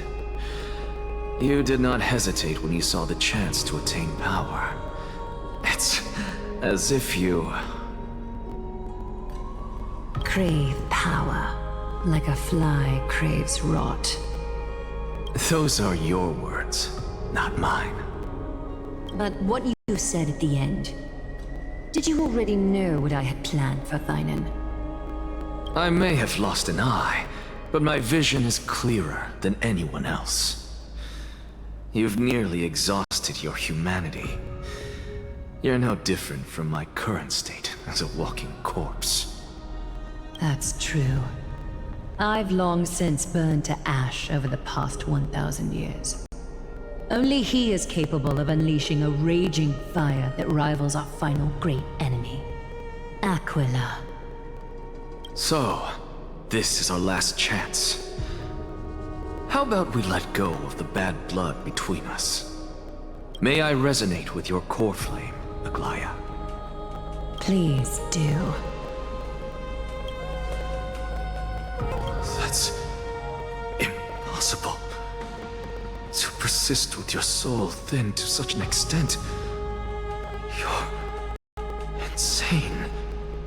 Just as you fight to lug your corpse onward to complete your unfinished goals, I have my own reasons for doing this. Until Thynan grows into his position as the prophesied leader, I must continue to lead everyone on the flame chase journey. I must keep inching forward, even if only as an empty shell. I've long predicted this was the case, but I didn't think you'd already lost so much. How ironic. We would have avoided so many misunderstandings if you and I had just spoken this candidly before. But casting aside our ideological differences, there is one thing you and I agree on. Thynan. Yes. He was born to be a hero. He understands the hearts of the people, and I can confidently say he is a far better leader than you. Only he is capable of fulfilling your mission. Sadly, he is a man cursed by Nestia. But by my estimates, his horribly elaborate sense of style should not impede Era Nova. Congratulations are in order. We found common ground at the very end of our destined paths. When you put it that way, it makes me want to take back what I said. Aglaya, we're back. Come welcome our great hero reborn from the ashes. I hope he didn't hear your earlier assessment. It wouldn't be the first time I criticized him. A man should be aware of his own shortcomings.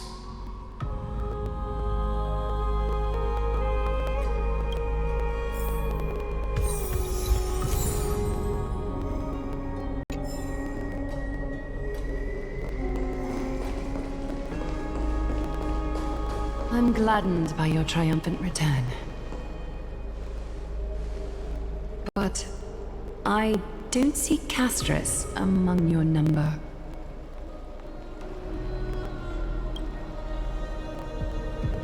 It looks like she not only helped me prove my theory, but helped you fulfill your mission as well.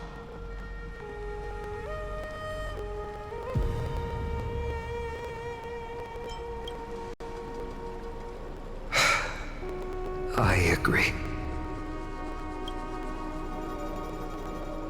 She might not have been able to change her fate, but she still wrote the final verse of her epic herself. Trinan, please recite the prophecy for us. Trailblazer, please surrender that scalding cool flame for us as well. You are the only life she ever saved by her own hand in her 1,000 years on this earth. I believe no one is more qualified for this noble task.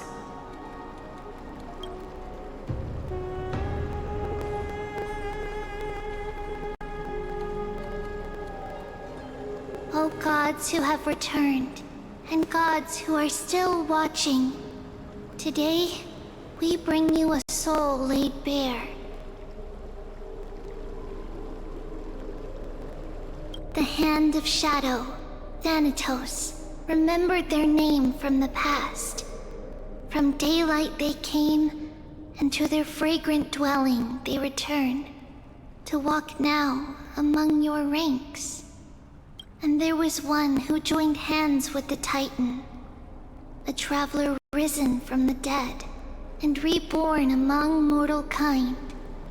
She is the everlasting night, and shall now proclaim in her good name, O Majesty of the 12 Titans, pillars of the world. We seek your divinity to mend the rifts of the world. Fill our bodies with blood of gold, till we wither in willing service to the prophecy. Step forward, trailblazer from beyond the sky, and together with us, surrender the core flame and carve their star into the sky.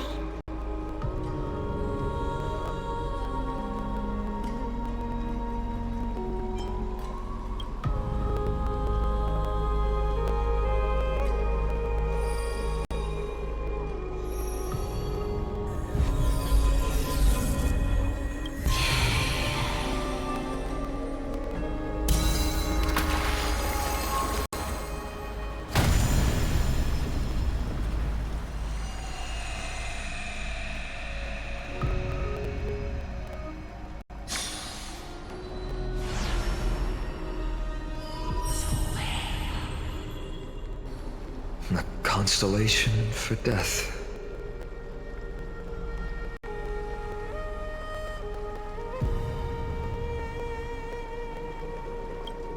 For life and death, to be more precise.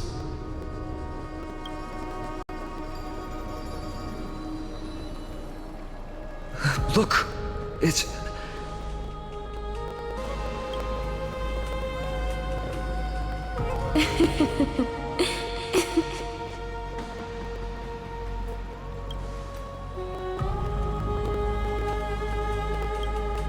No, it's only a divine echo.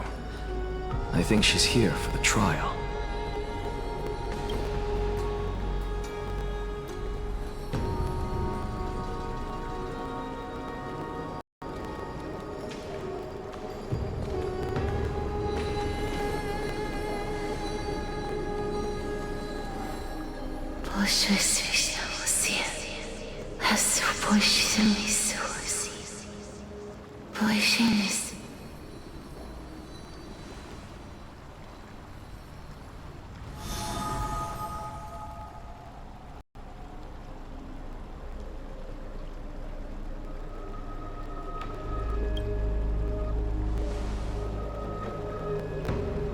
What did she say? That's the language of the Titans. Castorus... No. The Titan.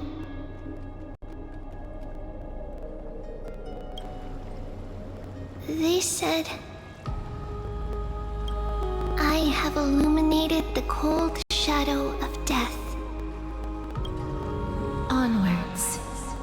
For your path to the future is bright and its flame eternal.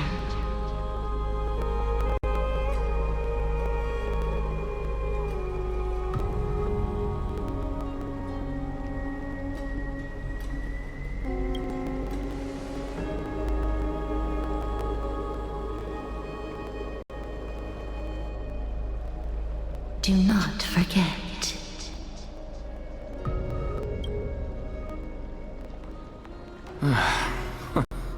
She made quite a scene.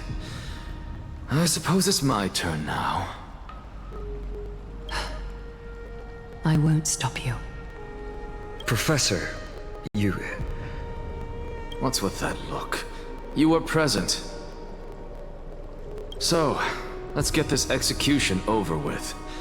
We wouldn't want to to bring shame to Akuma's divine laws or keep me from creating a new world.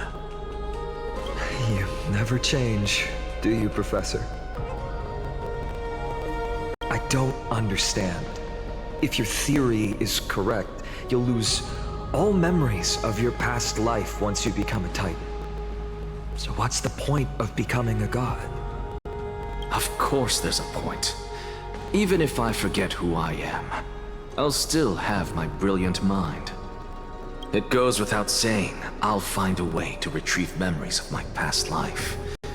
Besides, I still have you, don't I? I still don't really understand what you said during the assembly.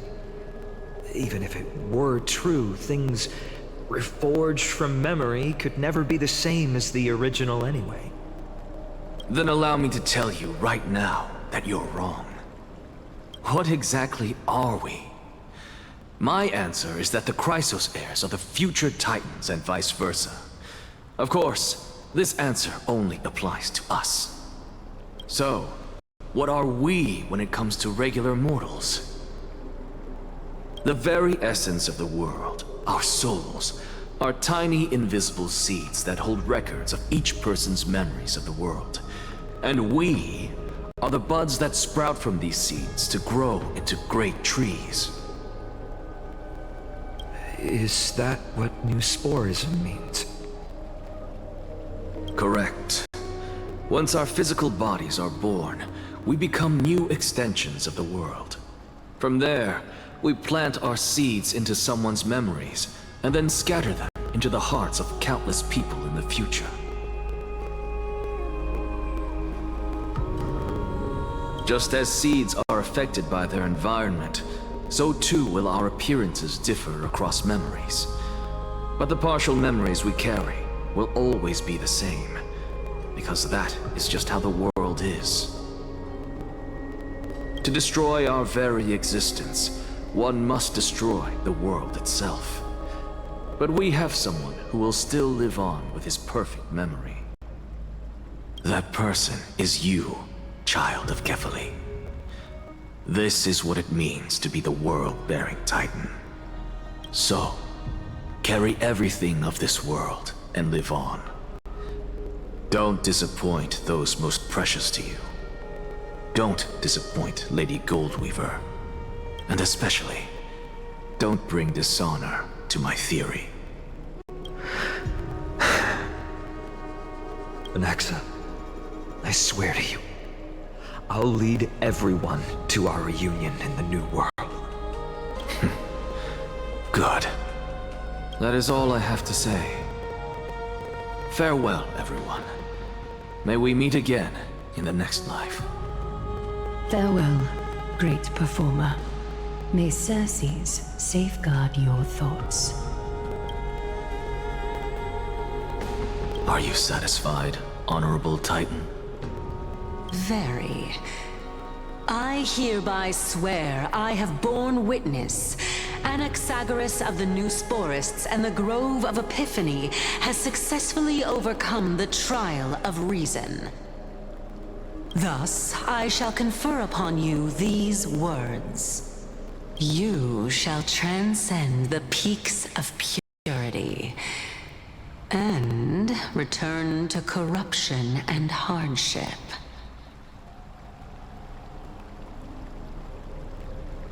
Oh, so that's a god's prophecy.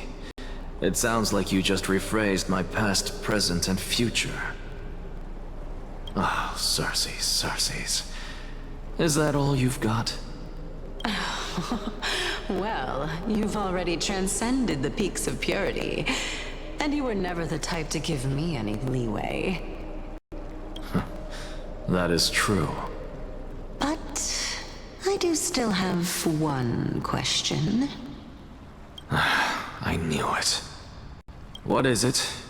Maybe we're thinking of the same thing. As you've so boldly stated, we and the world itself live on through the memories of others. If that is the case, whose memories did the very first new spore sprout from? How should I know?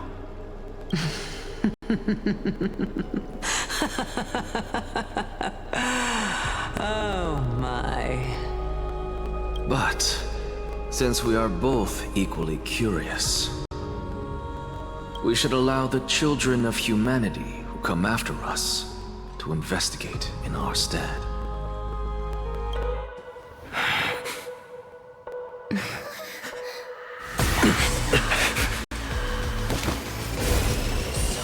Rejoice, Circes.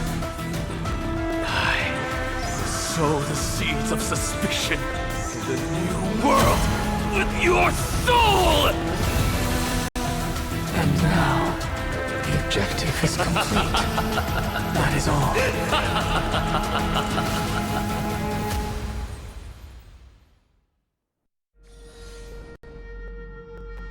Thankfully, she's still alive.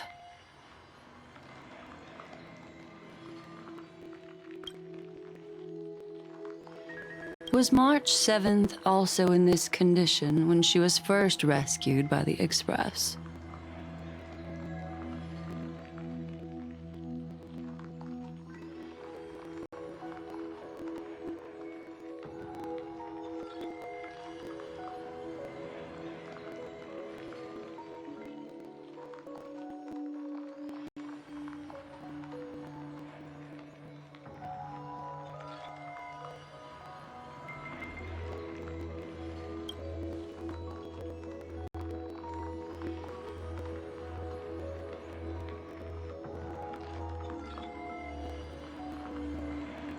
But she still woke up naturally. Looking on the bright side, that might happen this time as well.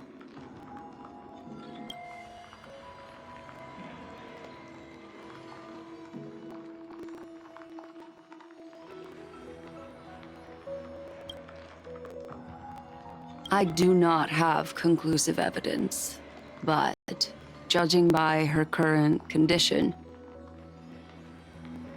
perhaps March 7th's memories have been hijacked. Think about it, Miss Himiko. What will happen when someone loses their ability to remember?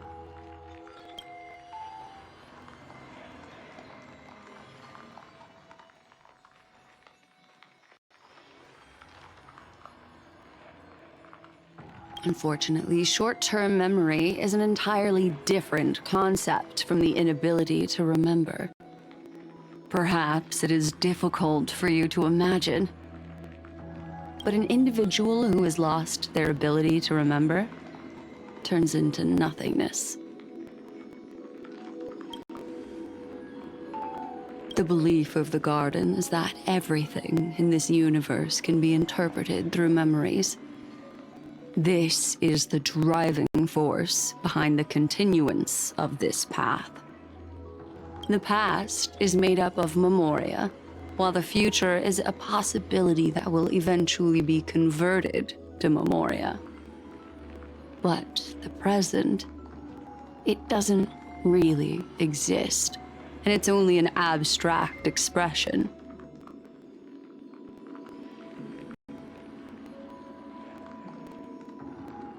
Therefore, when a person is affected by the path and loses their ability to remember, their physical form will also be affected. These ice crystals are a manifestation of that.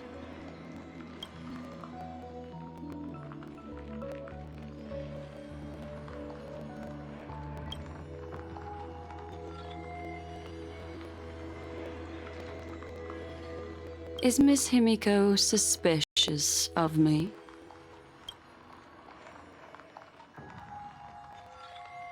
In other words, now is the time for me to prove my innocence. That's not a problem, of course. The true reason behind my intentions is that Amphorius holds special significance.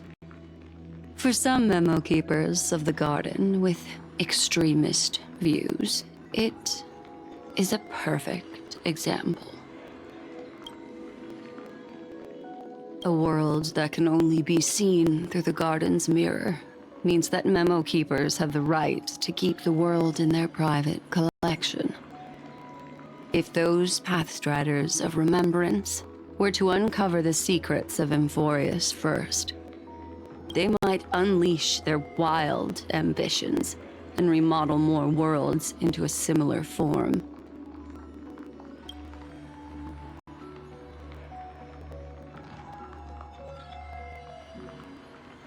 I chose to remain quiet before, because I did not want to involve you in the Garden's internal conflicts.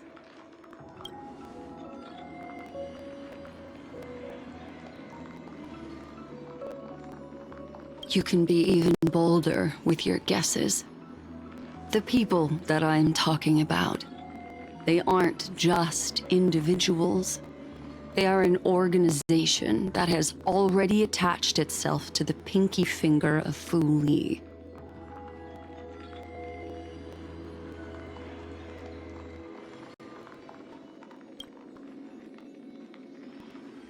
I cannot be certain, but at the very least, they are capable of doing so. I am deeply sorry about what has happened to March 7th, but the deal that I propose still remains a fair one. Amphorius is still an excellent destination, and investigating further might allow us to uncover the truth behind the accident. Miss Himiko, the wisest choice right now is for us to continue cooperating.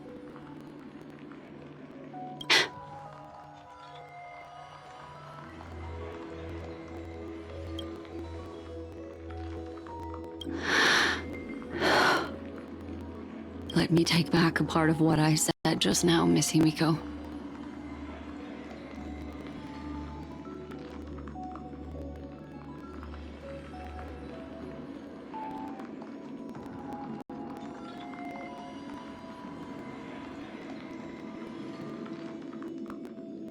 Although we indeed struck a deal, it seems like I have involved you in some unforeseen danger. Please accept my deepest apologies.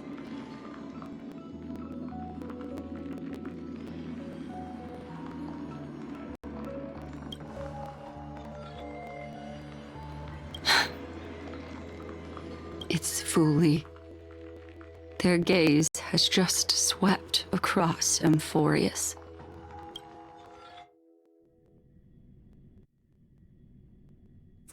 Oh, how interesting. I never expected a mere memo snatcher to be actually hiding so much inside her head. What's even more interesting is that the word Amphorius has appeared in her subconscious. This lady seems to be having fun. Is she usually like this? It's, hard to explain. What are you two whispering about?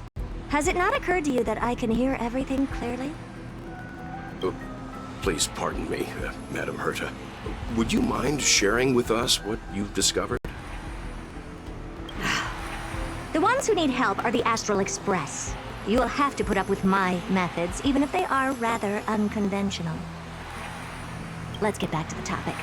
By using the fourth mirror, I rummaged through the brain of this memo snatcher and learned a good deal.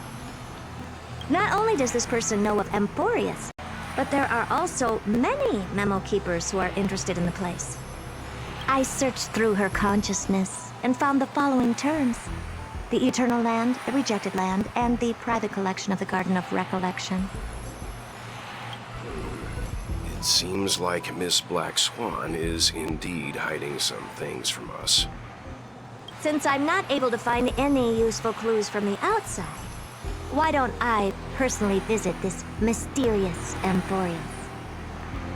You're planning to head to Amphorius yourself? Yes, but not in the flesh like you all foolishly did. See these Herta mirrors? With them, I can project my data spirit entity to any corner of the cosmos through spatial warps, without even needing to leave my room. But of course, these corners of the cosmos must be within the coverage zone of inter-astral peace communications. After all, this is collaborative technology. I see. You do seem like the more indoor type. Although that star zone is not within the network of the IPC, the Express itself can serve as a signal station. Come, give me the astral chart coordinates.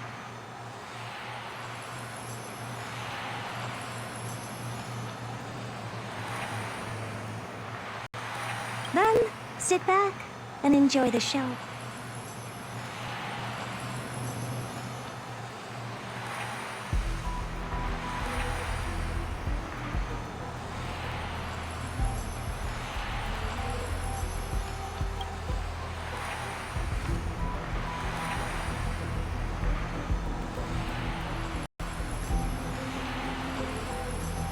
All right, now that everything is ready, mirrors, get to work.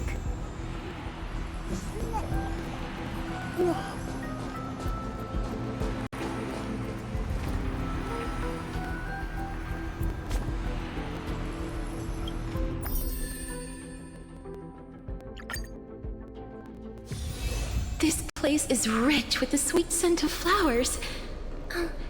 Can we stay here for a while longer?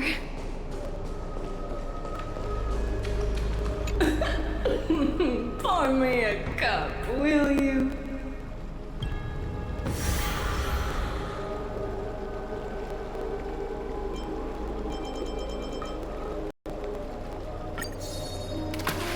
My God,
Hmm?